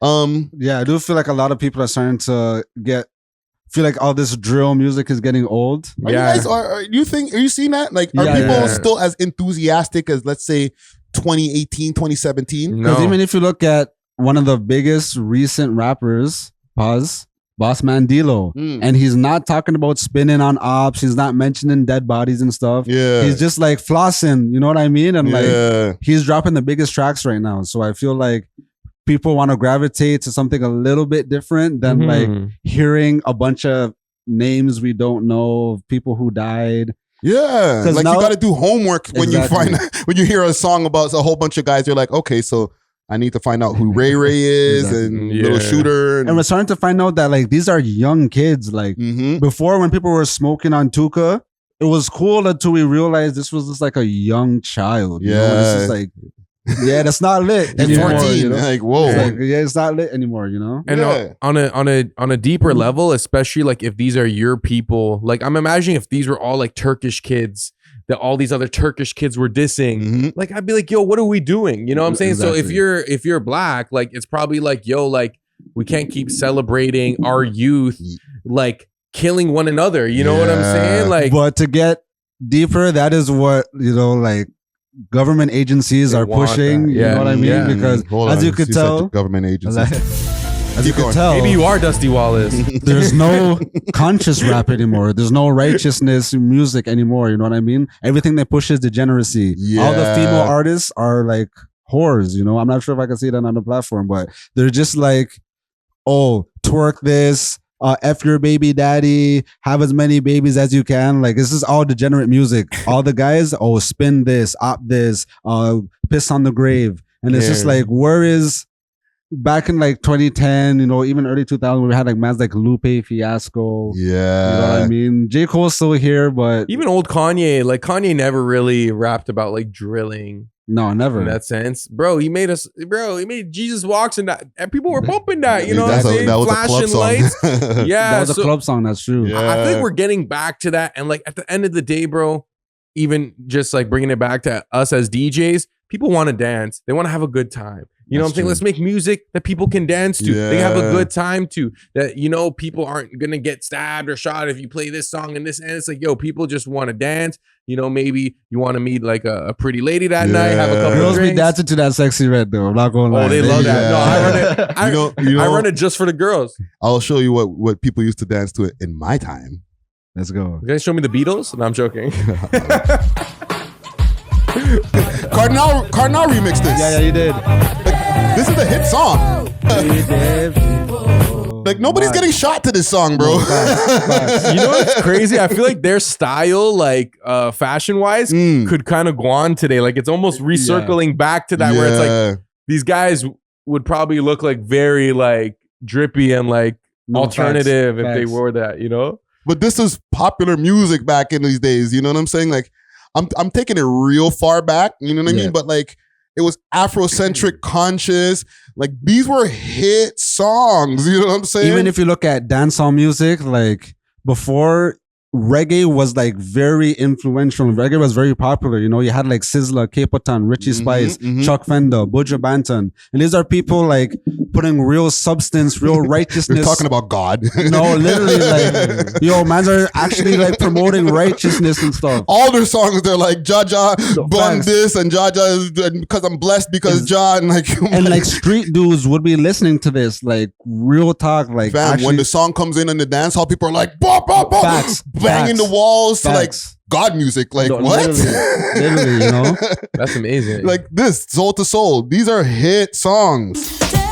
We're African medallions and shit. Like, what the hell, bro? Like, we've done a complete 180, fam. No, it's true. Like, songs like this, like if somebody was making a song like this in these days, like, just, love yourself and, you know what I'm saying? Have a good time. People will be like, yo, turn that shit off, man. And it's not a coincidence, this is very intentional. Even the movies that come out in Hollywood, like, a lot of the movies are funded by the CIA and funded by the government just because I don't want to, like it's getting deep. Hold on. Dusty is here even though he's not here right now. Just because like these are all ways of programming, you know what I mean? And I'm sure he probably said that, Yeah.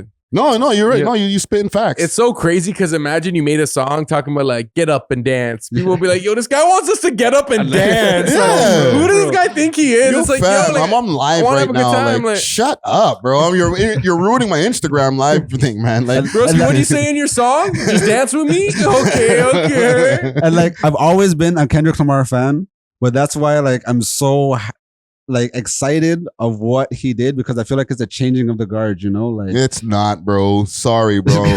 This wishful thinking. You think that we're gonna start listening to some pro black shit in the club all of a sudden in 2025? Not in the club, wrong. Not in the club per se, but I feel like it kind of brought like a new light on. Okay, what is culture? What do we want to represent us? Type thing. You know what I mean? Like. Okay, so let me ask you all this because he's got a remix, and we'll get back to Drake tunes because I want to get your opinion on the. There's Drake a remix? Tunes. He's got a remix on the way. Like he added another verse? I don't know, man. I think this nigga's dragging it, but people are calling me a Drake dick rider, so I'm just gonna shut up. What an interesting couple days. I've gotten 3 offers in the last week, and I don't know exactly what I'm gonna do. So let me just read this quick fast. Multi-platinum producer Demiza says that there's a Not Like Us remix on the way and says it features YG, Roddy Ricch, Dr. Dre, Schoolboy Q, and Snoop Dr. Dre is crazy. Yeah, but I'll tell you one thing that I'm really excited about. There's a rumor that's floating around that Dr. Dre and Mustard got together to produce the Not Like Us remix. Oh my God. That will be dope. And the features on it looks like is Roddy Ricch, Snoop Dogg, YG, J-Rock, and Schoolboy Q. So if that's the case, we're going to be some happy hip-hop fans for the summer. Are y'all ready for that? I'm interested to see what it's going to sound like. I don't think they're going to be on Drake. I think it's going to be more of a West Coast anthem, though. Yeah. Okay. You guys are DJs over here in Toronto. Obviously, you guys don't play the song, or do you? I don't know. I be playing the song still. This guy loves it. I've seen the repercussions of other people playing the song, but I be playing it. Okay, so you play it, and you play it sometimes. I play it sometimes. Right? I definitely read the crowd, but generally, like the proms I do, they usually want to hear it. Yeah. So it's a hit song. It's moving around. It's gonna be technically what they call the song of the summer. Right? Yeah, it's looking like it. Oh, no way. You think so? Well, fam, if he's going to make a remix, he's going to try to put some legs on this shit, bro. May 4th is when it came out. I'm trying to think of another song that can rival it. The Pop-Out even brought a new life to it, bro. Yeah, you're right. Is it maybe the number one song of the year? Yo, you think that song's going to win Grammys? Possibly. I think that would be mud. Best rap single, Not Like Us, Kendrick Lamar. Well, Back to Back was nominated for a Grammy. Yep. Right? So it's not like it's out of the wheelhouse of putting this song in the Grammys. Like, it's streamed. Kendrick just opened his mouth. Somebody had him a Grammy right now. Yo, all the nominations are going to be the diss track. Like, yeah. The different ones. It'll be like Push-Ups, Drake. I might have to I might have to take back one of my takes. Which take? The whole Kendrick milking it shit. All right. Listen, you see this? I can have a take and take it back. I can change my mind. Exactly. You know what I'm saying? I'm not stricken to a take. You guys don't have to call me Dick Rider, Cock Buffer, all the different things these guys call me in the comments. Cock Buffer is wild. Yeah, so you're a human, basically. No, fam. Like, say, where's your person? Because I was saying, like, bro, you're milking the shit, bro. Like, how long? Okay, you're doing the video behind the scenes. Okay, all right, okay. Like you said, the song came out in May, bro. Like, enough. But like, if you have a hit song, you're supposed to really like get as much legs off of it as you can. Exactly. And you're gonna put the remix out if you can, and you're gonna do everything you need to. You're gonna license it to different sports teams. Yeah. You're gonna see that in like a Wendy's commercial talking about like they're not like Burger King. I feel like the problem with most new artists do that. today is like most new artists, they don't promote their music enough. Yeah. They post it on the story once, and then it's like, how come no one's supporting our music? Yo, we didn't even see it, bro. Yeah. You know, It's true. You kind of have to be annoying with it. And I think as an artist, you do feel a little annoying. Yeah. Kind of Yeah. like constantly bombarding the market with your song. But that's how you got to do it. That's what the best artists do. Artists will tour the world off like one song, some of them, you know? Yeah. Right? And if Kendrick was to, let's say, drop another tune right now, with the heat that Not Like Us has, I guess it's not finished completely heating up. Like, I thought it was already, and I guess my take was like, yo, it's already reached this peak hotness. Enough. Yeah. But I guess it's still rising. Am I wrong about that? That's why I'm asking. It is still rising. Still rising? I agree, because I thought it was fizzling out as well. But like the Pop-Out kind of just brought like a new life to it. Yeah. Or like I'm seeing it everywhere again. And I'm like, I feel like it was kind of like you know those defibrillator machines or whatever? No, facts. Where it's just like, oh shit, new life. Sometimes you gotta pop. Oh no, he's so awake. Like, okay, no, facts. So like, okay, we have another month of it, and then if they're dropping this remix, if it's like a hard tune for the West Coast and it's not even like talking about Drake, and they could really get behind it now because it has nothing to do with Drake, now that's gonna give it new life, maybe for like another month and a half or so. And then it's like that might be remix number one. Like they might be taking it back to the old school, like the lean with it, rock with it. Remember, like there was like 100 remixes to that one. You know what I'm saying? Like, oh my god, the day you see like Vibes Cartel and like Not Like Us rhythm, yo, once like grinding. Once a dancehall artist gets their hand on the rhythm, it's over. Still, that's gonna live forever. Yeah. And we're gonna, this song is gonna. It's gonna follow us as we get older as well. We're gonna like turn 50. This song is still gonna like have an effect because I feel like it was just such a pivotal moment, you know, in terms of not just hip hop history, but the combination of social media, hip hop, the youth, like it was a lot, man, at once. So it definitely created a storm, and Drake just came out with the Camila Cabelo song. So. Okay, so let's get to that. Let's get to that. Enough Kendrick talk, man. Enough. You say we're in Toronto, man. Well, I was gonna say you say Kendrick was annoying you with the Not Like Us. Everything that Drake has done since this whole altercation has been annoying me, bro. Like, like, bro, DJ Natural. What's your Instagram? Sorry, at DJ Natural.Wave. Thank you. I need some OVO dubs. No, I'm just saying, direct your DMs. You weren't feeling that sexy red Drake joint? I like the sexy red part. I don't know. That is crazy. Everyone hates the sexy red part. I hate that part. Yeah, but like, she is obviously like not trying to like really sing, you know. And when you play it for the Geldom, it rings off, bro. Yeah, really, because they can kind of sing along to it. Surprisingly, like, okay, you know what? It's good that you guys. Remember I was saying in the beginning of this episode, DJs, right? Yeah. Because I hate that song, but if it rings off in the club, then do what it do. It's not even made for like people like us. It's literally made for girls in a certain, once you hit like a certain BPM at the club and you're on that sexy red vibe, they love it. Certain like, time of the night when people are just that right amount of drunk also too, probably. Yeah, because at first I wasn't even playing it until like a couple shotties requested it. Really? You know what I mean? I'm like, okay. So then when I played it, I'm just like, okay, this is, you know. Okay, they got one. Yeah. What did you think of the Drake Camila Cabelo track? Let's play a little bit of it, and I'll give you guys my opinion. Natural, in a quick second. You love that song, eh? Best song of the year. Hamilton would love this. I'm not mad at this, man. It's getting better the more I listen to it. It just, for me, and keep in mind, like I'm not Jamaican at all, but even the patois at the beginning, to me, as a non-Jamaican, non-patois speaking person, it sounded like wild, like Nike shoemaker. He has Snow Day teaching him the patois. He needs to get he needs to get back around Popcorn and those mans, you know. He needs to get unruly again, you know what I mean? Unruly. See where he got that like Canadian patois going? Yeah. It's Benzimika. Like it doesn't even sound. It doesn't even sound right. Like, okay, all right. So you guys are not feeling. What did they call him, Drizzy Marley, when he gets into that bag? No, I actually don't mind those tracks because those tracks ring off. One Dance to this day, yo, top 10 song. Yeah, Controller, top 10. Blem is amazing. Blem, bong bong bong bong. So to me, in my opinion, summer tune. They got.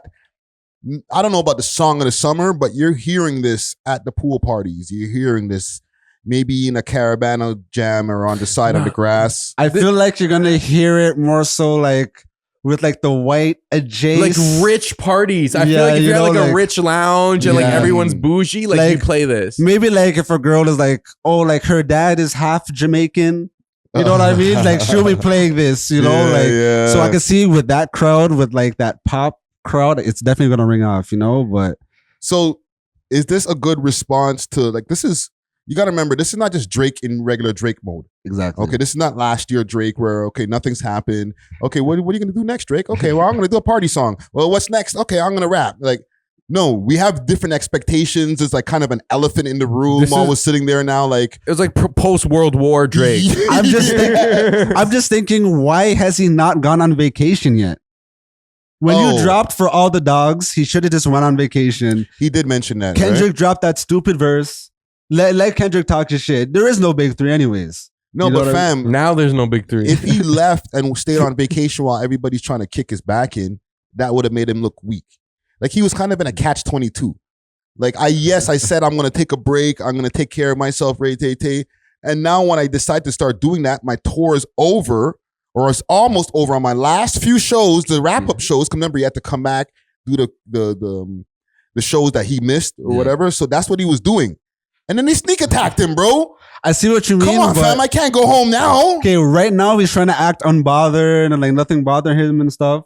So I feel like that's the attitude he should have had originally. Just stay unbothered. You're already the number one. Or you have nothing to lose. And let that just keep on ringing off in the club, bro. Yeah, because like, I'd rather have Like That ringing off than Not Like Us. Bro. Yeah, 100%. Wow. And I know I'm saying this in retrospect. It's very easy to look in retrospect. But okay, imagine the world where Drake just went to Turks, had his little 22-year-olds pull up, and then like everything was just neat. You know what I mean? He could have dropped Wagwan Delilah, and that would have been like perfectly fine. He It would have been a super hit all of a sudden. Bro, you know what I mean? He could have did this Camila Cabelo, and then we'd be in Turks dancing with him. You know, but the way how everything unfolded, I just feel like these are just like the wrong moves. Now to there's be just making. there's just a goose egg. There's like, but all right, nice song. But what about Kendrick? No, exactly. This is always going to be, I think, the narrative that's going to be chasing him. Yeah. Until he does what though?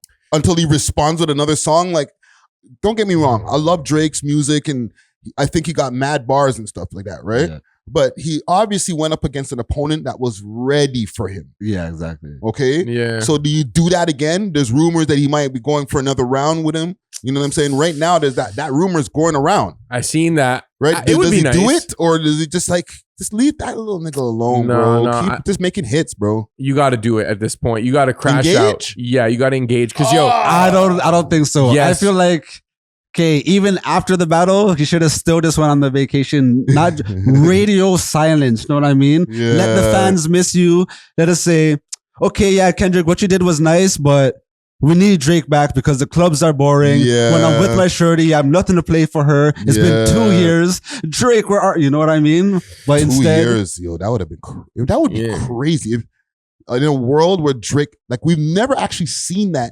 in this last 13 years. So like maybe the first 6 months was, oh, he caught an L, he left, he caught an L. But then eventually it'll be like, yeah, but we kind of miss him though. Yo, you we know? need some new Drake music, man. Exactly. That's what happened with Eminem. How long was his hiatus? Like 4 or 5 years? And then he came back and everything was all good. We couldn't wait to hear his song. So that would have been a cool move from Drake. But the reason why I think he should like crash out lyrically is because like at this point, your hip hop reputation, not your celebrity or your music reputation, but specifically within the hip hop culture, your legacy in that realm is super compromised. Yeah. So like you're either gonna like die like on your shield kind of thing, where it's like you really got to go out banging, or like either way, it's the same result. Like if you make a song, if you make a bunch of diss songs and they don't work, you still caught your L from last year. You know what I'm saying? But if I'm Drake, I'm not. Okay, I would rather just catch my L rather than keep dropping songs that kind of like deter my pop fans, because I feel like his pop fans are a majority rather than his hip hop purists, bars only. Yeah, they're gonna be like, "What about us, bro? Like, can you stop fighting with the Kendrick guy? Like, we don't even listen to him like literally, that. Like, literally, make some music for us, please." Exactly. Like, but wouldn't you respect Drake if he like dropped some really really sick diss tracks? Like, wouldn't you just like? You'd be like, okay, I rate that he's trying. You know what I'm saying? Like, wouldn't you respect it? Me personally, as a hip hop fan, I don't know about respect it, but I wouldn't be mad if he didn't engage. Like, sub him to death. You know, hit him with a sub here, a sub there. But like, if you're like, okay, I got a whole other set of songs for you now, and this is just my personal opinion. Now you seem mad, bro. Yeah, exactly. You seem like you seem like a sore loser. Like, we engaged. It's over. There is no rematch. Yeah, exactly. Like if I'm the guy who's the winner, let's say, or the perceived winner, I'm gonna be like, bro, why are you still talking, fam? I already beat you. And remember what he said in the Heart Part 6? He's like, oh, you're dragging this now, blah, blah, blah. So he can't pop back out with a surprise sneak attack. And another thing. You know, like that's what you're gonna look like. And another thing. Like, all right, shorty, okay, baby, it's gonna look like mad now. You hurt. After the argument, when you go home and you're taking a shower and you're like, oh, that's what I should have said to that, you know? Like, it's done. But, and I understand like the right move for Drake is to not engage. But for me as like, I guess a fan of Drake's music, and I want his legacy to not be like fully ruined by this moment. But I feel like that is the problem of the Drake fans right now. His legacy is not ruined, bro. Like, we still love Drake. He still has, like, he's still the #1 artist. He has like the best numbers. He just caught an L in this battle. You know what I mean? His music's not tainted to me. I don't like listen to his old music and I'm like, oh, I don't hit the same. Like, no, fam. I still listen to Worst Behavior and I'm like, I still feel the same feeling, fam. It's not like the guy beat him so bad that it's like, oh, now I can't hear on any of the songs. Now these songs, oh, he's still, this guy's weird. Why you got this guy around it? No, fam, I'm cool, fam. Like Jay-Z caught an L and he still had like a flourishing career. You know what I mean? Now, if he did it where he pushed him out, like he really like said some really scathing information where I'm like, oh, I don't know if I like you as a person, bro. Yeah. You know what I'm saying? Then maybe I'm gonna start hearing your shit different. Yeah. Or if he was like, let's say, full circle, like a super gangster that's supposed to have all these, cases and shit like that, and then Kendrick dropped a bunch of paperwork on our heads and stuff like that. Now I'm gonna start hearing him different. But Drake, he's not that. I feel like we're just looking at this as we should look at this as like a rap battle. You know what I mean? Because nothing was substantiated on either side. So we just have to base it on the bars and who had better delivery. You know what I mean? Like Kendrick put on like a phenomenal performance throughout. So like, okay, you won this battle. Who knows? The war may not be over, but just for right now, you don't want to seem like a sore loser type thing. Yeah, but the Jay-Z thing, what's different is that both Jay-Z and Nas are from New York. And New York has so many guys. Yeah. We had one guy, and I think this is maybe the result of me being a Drake fan, feeling like his reputation's ruined, even though it's not. He's still massively successful, and like his songs are still gonna ring off. Yeah. But it's like our guy, and like what we are, that's what kind of got ruined in the eyes of Americans, where I feel like before Toronto had this aura about it because Drake had that aura. But now that Drake's aura has been tainted, and alongside that, the Toronto aura, I feel like kind of has been tainted. You know what I'm saying? Maybe, but to Americans, we have so much other people besides Drake that are talented and representing. Like, don't look at us off of the results of what happened to Drake in that one moment. You know what I'm saying? Like, we got history, we got talent. Yes, Drake is our biggest representative, but don't look at the Toronto scene through the eyes of Drake. Yeah, exactly. Because we still have the Weeknd, and we still have Traitor. We still have the Weeknd at Not Like Us concert, at the Juneteenth concert, having the time of his life.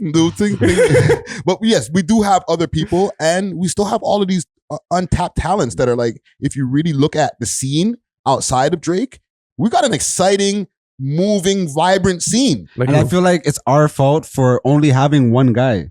Like, why do we only have one person at the forefront? No, we had four at one point. We had Tory Lanez, Drake, The Weeknd, and Nav. Nav. Yeah. Justin Bieber, Stratford. We can still claim him. Canadian. Yeah, okay. Nav. You know, yeah. No, we have representatives, but like if people were seeing us like how Atlanta is, like, there's like at least 3 dozen people from over there that got bangers. Exactly. Super motion, yeah. Exactly. Yeah, and we're listening to those bangers over here in friggin' Arkansas and whatever. It'd be like, you know what I'm saying? Like, we would really have some real motion. But listen, man, salute to Drake, man. What are you gonna do, bro? Like, he can't take the break, man. Like, he's in a rock and a hard place still. Pause. Like, I don't even know what I would do. I don't think he's allowed to take a break. I've expressed this in the public on mics a bunch of times. Yeah, I think the labels got him in such a grip that it's like, what do you mean? How many months? Yeah, no, exactly. We got an obligation here. Yeah, like you signed a $400 million contract with us that you actually probably have to pay back eventually. Yeah, you can't take 2 years, Natural. 2 years. I'm like, I'm good for it though. Come on, I'm good for it. Yo, you might have to come out of his pocket, like low key. If he was to do that, like take 2 years off, and I don't know, I don't have no behind the scenes knowledge. Yeah, no, but he might have to be like, I'm gonna have to give you back 100 mil of this, bro. Yeah. You know what was crazy about the Drake Camila Cabelo collab was that he had a solo song on her album. Yeah. That she isn't even on. That's a label play. That's a super label play. That almost does make me believe that he has some type of he has to do investment. That couldn't go back into the whole Gamma thing, man. Yeah, I know. I think it's more like that. Owning it's like, 3/4 of the music industry, or what is it? Right? Let me put myself on your album. Don't worry, you don't have to come to the studio today. All right, let me just take a check on your album. Yo, I have a solo song. Put it on your album. It's like, what? So it's like real estate, bro. You just put an extra building on my block? Like, what the hell, bro? Because, that's going to bring more eyes to her album. And if he has some type of investment in it, those eyes are going to go into his pocket eventually, you know? Yeah. We might have a white sexy red going on right now. You know what I'm saying? Or a Latina sexy red. Pretty blue. Yeah. Well, salute to Drizzy Drake, man. Keep doing your thing, I guess, since you're not going to take no breaks, man. I got one more crazy story for y'all. And I'll take a big bulk of the crazy on my shoulders. Oh, this guy. You guys remember MJ No 2K? Wasn't he with Clout Girl? Yes. That's how I know him. Yes. Oh, I know him. So Toronto rapper, MJ No 2K for the people who don't know, especially outside of Toronto. Outside of Toronto, people are like, so what's this letter? Is that an address or is that an area code somewhere? It's like a license plate. Yeah. It literally looks like one of those default license plates. Yeah. So he made his claim to fame over here was a lot of internet antics, to be honest. Like he had songs, he has music. Yeah. Okay. But what got him really viral is he was on a live with Top 5 and he pulled out a burner. Oh, wow. And he got arrested for that. Super crash out. Yes. You know, even speaking of things that are happening on live, this is why part of the reasons I think Toronto, why Instagram had to start pulling back on some of their guidelines because they were like, yo, you guys are pulling out guns on live? Yo, we need to put a 2-minute delay on this bitch. Like, and it's like, how smart are we? We're like, why do you even think you could do that? Listen, man, they're saying now that this guy here, who got bagged after, he got convicted, he got sentenced, I mean. Okay, so let's see. Let me go deeper into. So that's what he got sentenced for? No, it looks like something else. Something else. It might be something controlled else. substance, namely cocaine, for the purpose of trafficking, possession of a firearm. Yeah, the same one he keeps pulling out on live. He's one of the original crash outs. Okay. It says here on December 30th, 2019, in the early morning hours, Halton police responded to an emergency call placed by an individual who observed monitor in a motor vehicle in the area of Marley Court and Marley Crescent in the city of Burlington. A police officer arrived on the scene and observed a minivan parked and idling. Police investigated and they found the vehicle and Mr. What's the Mannery? Mannery was ordered to exit the vehicle. Is that what it says? I don't know. When he did, Mr. Mannery was searched.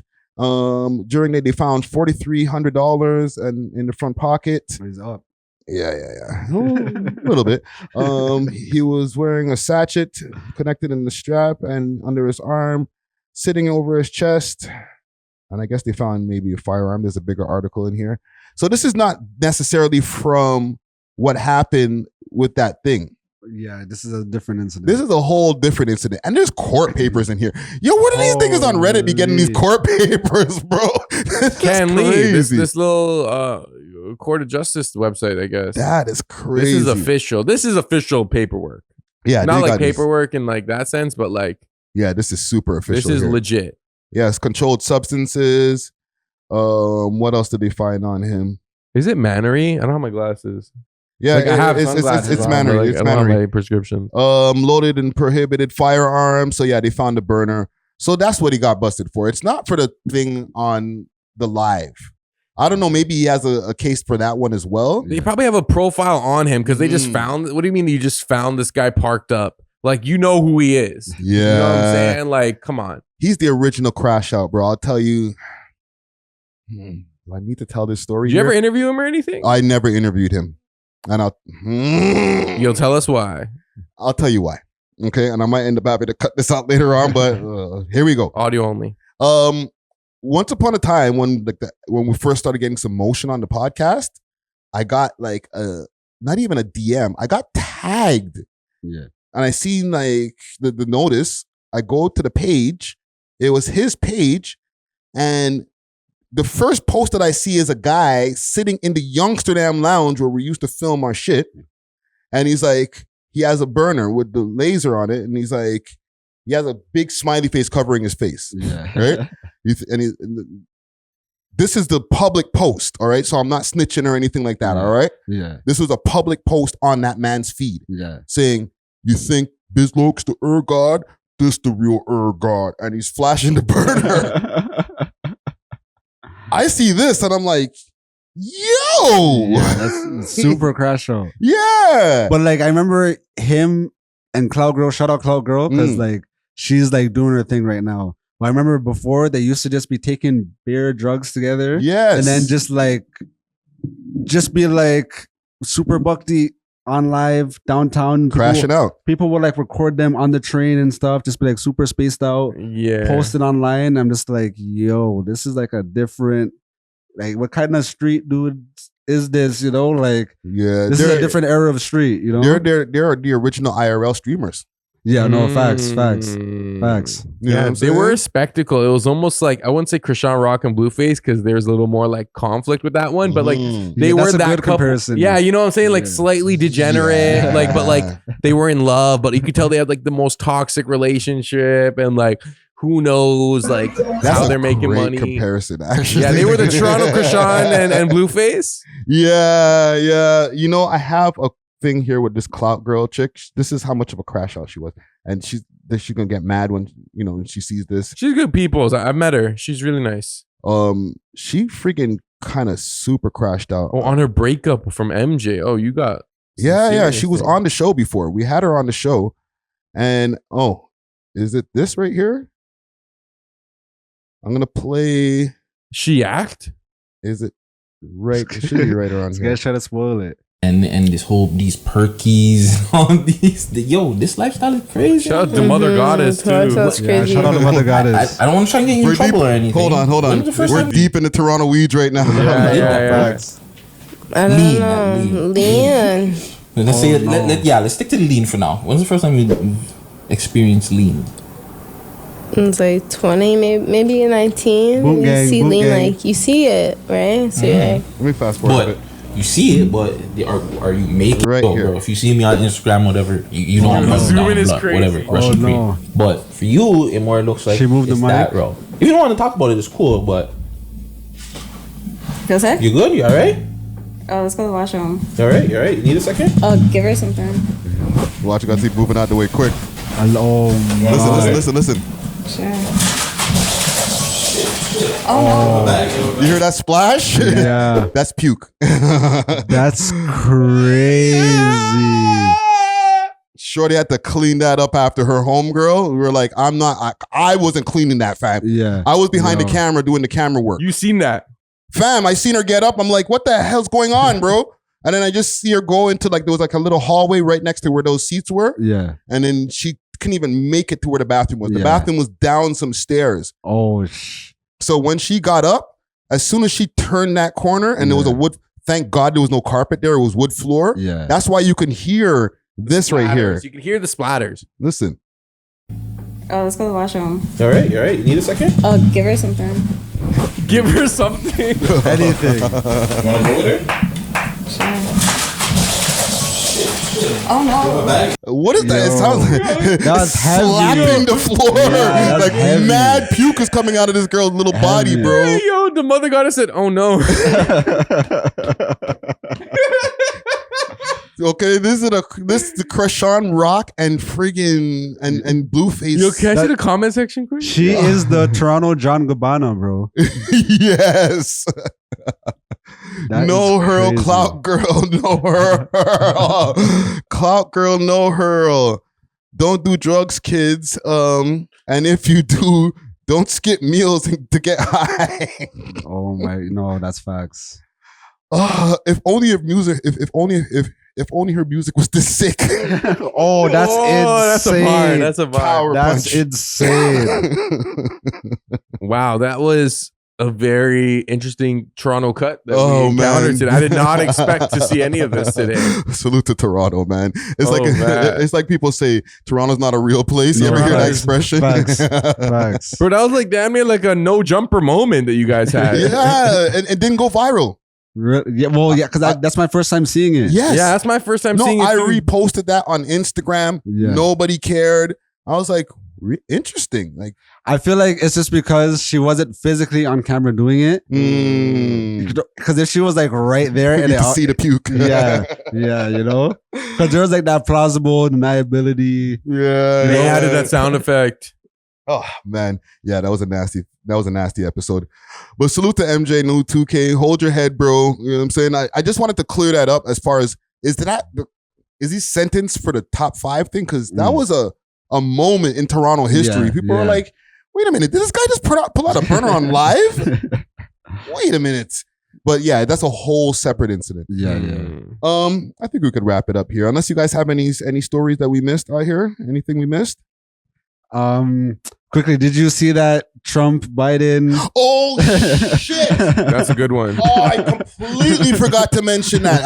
I thought I wrote that on the list. Quick, fast. Okay. Can we get our hot takes on this or takes on this? Easy dub for Trump, I'm gonna say. Yeah. First, sign me up for any black jobs. I know there are people that are looking right now. We need some black jobs in Canada, you know. But yeah, Trump definitely got the W. Black jobs. Yo, when people are on CNN, like Don Lemon and Mark Lamont, saying that Joe Biden completely embarrassed the whole Democratic Party, that is insane, bro. Dude, I think he looked like he was that Mark Lamont who I was watching after? He looked like he was gonna cry. Or no, facts, the next guy that was like super Democratic, like the light skin kind of black guy, right? This is a bad moment for us in history. Like, because the man, I watched it in the first, let's say 10, 15 minutes as soon as it started. Yeah. And then I started having some issues with my freaking Rogers. Okay. However, I kept on watching it on YouTube no matter what, right? Bro, I'm like, how is it in the first 15 minutes you're stumbling and bumbling? Like, facts. He sounded like he was out of breath. Yeah, he did. Like there was no bass in his voice. And there was parts where like he looks like he wasn't even there. You know what I mean? I was expecting drool to start coming out of his mouth, and I'm like, nah, fam. You can't have like, it's kind of an embarrassment. Like, even if let's say he won the debate, he made all his points, and Trump's proven to be a liar or whatever that people want to believe, right? Dude, you still can't have this guy representing the country. Exactly. He's going to die. Exactly. You know what I'm saying? It's like you're having your old grandpa going and pushing him out to go to the store by himself, bro. No, facts. Like, nah, fam, you need supervision. You need an assistant, a caretaker. Yeah. Yeah, like, did you see the thing after they're showing his wife there? She was like, yeah, you got all the answers right. Like, as if he was like a child, fam. Yeah. And it just goes to show, like, what does the president really do? Like, they must be a puppet if they can literally, like, just push this corpse. He's literally a puppet, bro. Like, you just put some strings on him and keep him up, bro. Weekend at Bernie's? Yeah.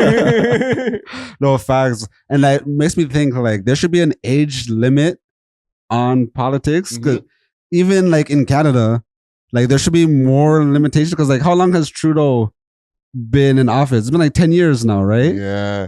But he wins every time. That's the argument. argument. That's not our fault, but the people's fault. Yeah. You know what I'm saying? You think he rigs it or something? That happens too. Yeah, I don't feel like it's 100% the people that choose, you know? Yeah. Like, but, you know, there's enough people I feel that made their mistakes of voting Trudeau in. Exactly. Where even with the rigging, there's a lot of people who were brainwashed at the time. I think a lot of people are starting to wake up now. Yeah. That were like former Trudeau votees or whatever you call it. Yeah. That are like, I don't know if I'll vote for this guy in the second round. Because or the like, next round. Liberal in Canada and USA, I feel like they've gone so far to the left. Yeah. That like now when you're on the right, you're kind of in the middle. You know what I mean? Like, because if you just have like rational views and like you kind of have a good outlook on everything, or you try to see both sides, they consider you conservative. They consider you like, oh, he's like a Trump supporter. He's on the right. So you know what's messed up? And like we're not in their politics, but we're super interested in their politics. Yeah. And you know, we're completely tapped into the point where like we can just go to America and just assimilate. You know, exactly. Like, cause we watch so much of their shit. Yeah. And we're so tuned in to what's happening next and how their people feel about it and whatever. The whole thing with the black job shit, yes, that was a wrong wording. You shouldn't have said that. It trended. Yeah. Okay. But I know what you mean. The average black person, like let's say if you really talk to the average black American or black Canadian, their values rest on the side of what would be a Republican. Exactly. Right? Exactly. So no matter what, whether it's Trump or whoever, the agenda still fits what the average black voter would want. Yes, there's a lot of people who are on this liberal stuff and whatever. They feel that if you're a Democrat, you're automatically getting black votes. But the average black person, you know, they want a nice household. They don't want the debauchery, which is technically Republican views. And like I was in New York last weekend, and even just like people watching and seeing how people are moving about, like I could see like the similarities in the politics on like where people are starting to lean more towards conservative views because it is getting kind of crazy, you know, homelessness problem, like the economy. So like, there's even black people now who are like, pick yourself up by your bootstraps, bro. No, like, facts. Yo, fam, we got Jay, we got all these different people who have been able to come out the hood and get rich. What's your problem? Exactly. You know what I'm saying? Exactly. There's black people talking like that now. You know what I'm saying? Yeah. The left used too much identity politics, and I feel like at one point, like it was booming. Like everyone was really into like accepting, woke, the victimization, whatever. But I think now people are like, yo, man, that's just you, bro. Like I'm doing fine. Exactly. You know what I'm saying? You can't blame everything on everyone. And also for black people, like a lot of the progressive movements that has been happening, it wasn't including black people. You know what I mean? So it's like, you guys aren't doing anything for us. You haven't been doing anything for us. So yeah, let's try something new. Yeah. There's a lot of black Trumpers now. Maybe they're not MAGA people, quote unquote, because the MAGA is associated with racism automatically. Exactly. You know what I mean? But they're black Trumpers, I would maybe call them. You know what I'm saying? Yeah. Shit, I might have to change my song for the ending here. Just play Donald Trump. And it's funny because I used to like disregard anything Candace Owens said, not even watch her stuff. But when I started watching her interviews and just like seeing her beliefs and like having her actually explain her points, I kind of understand the viewpoints that she has, although I don't agree with them all. And I could see how that could start to like become more popular. Candace Owens be low-key spitting still. Not even low-key. Like I watch her, and there's a lot of black people who are starting to like kind of, warm up to saying, I watch Candace Owens. Last thing she said wasn't so crazy. You know what I mean? Yeah. No, I love Candace Owens, but I'm also a white dude. So it kind of like, that's like her key demographic, like conservative white male. There was black people who were calling her a coon for the longest time, but they weren't really peeping her content. Or maybe it was because she was under the umbrella of Daily Wire. So they were like automatically like, let's write her off. But now that they've seen her get kicked off of the Daily Wire for her views, they're like, let me see what she got to say. Exactly. Yeah. You know what I mean? But yeah, man, salute to Trump and Biden. You know what I'm saying? Stay alive, bro. No, I'm not saluting Biden on that one. Yeah. I never liked Joe Biden. Sleepy Joe. He's kind of PDF out to himself. Yeah, he's had some weird moments. Let's touch the road here. We love hip hop.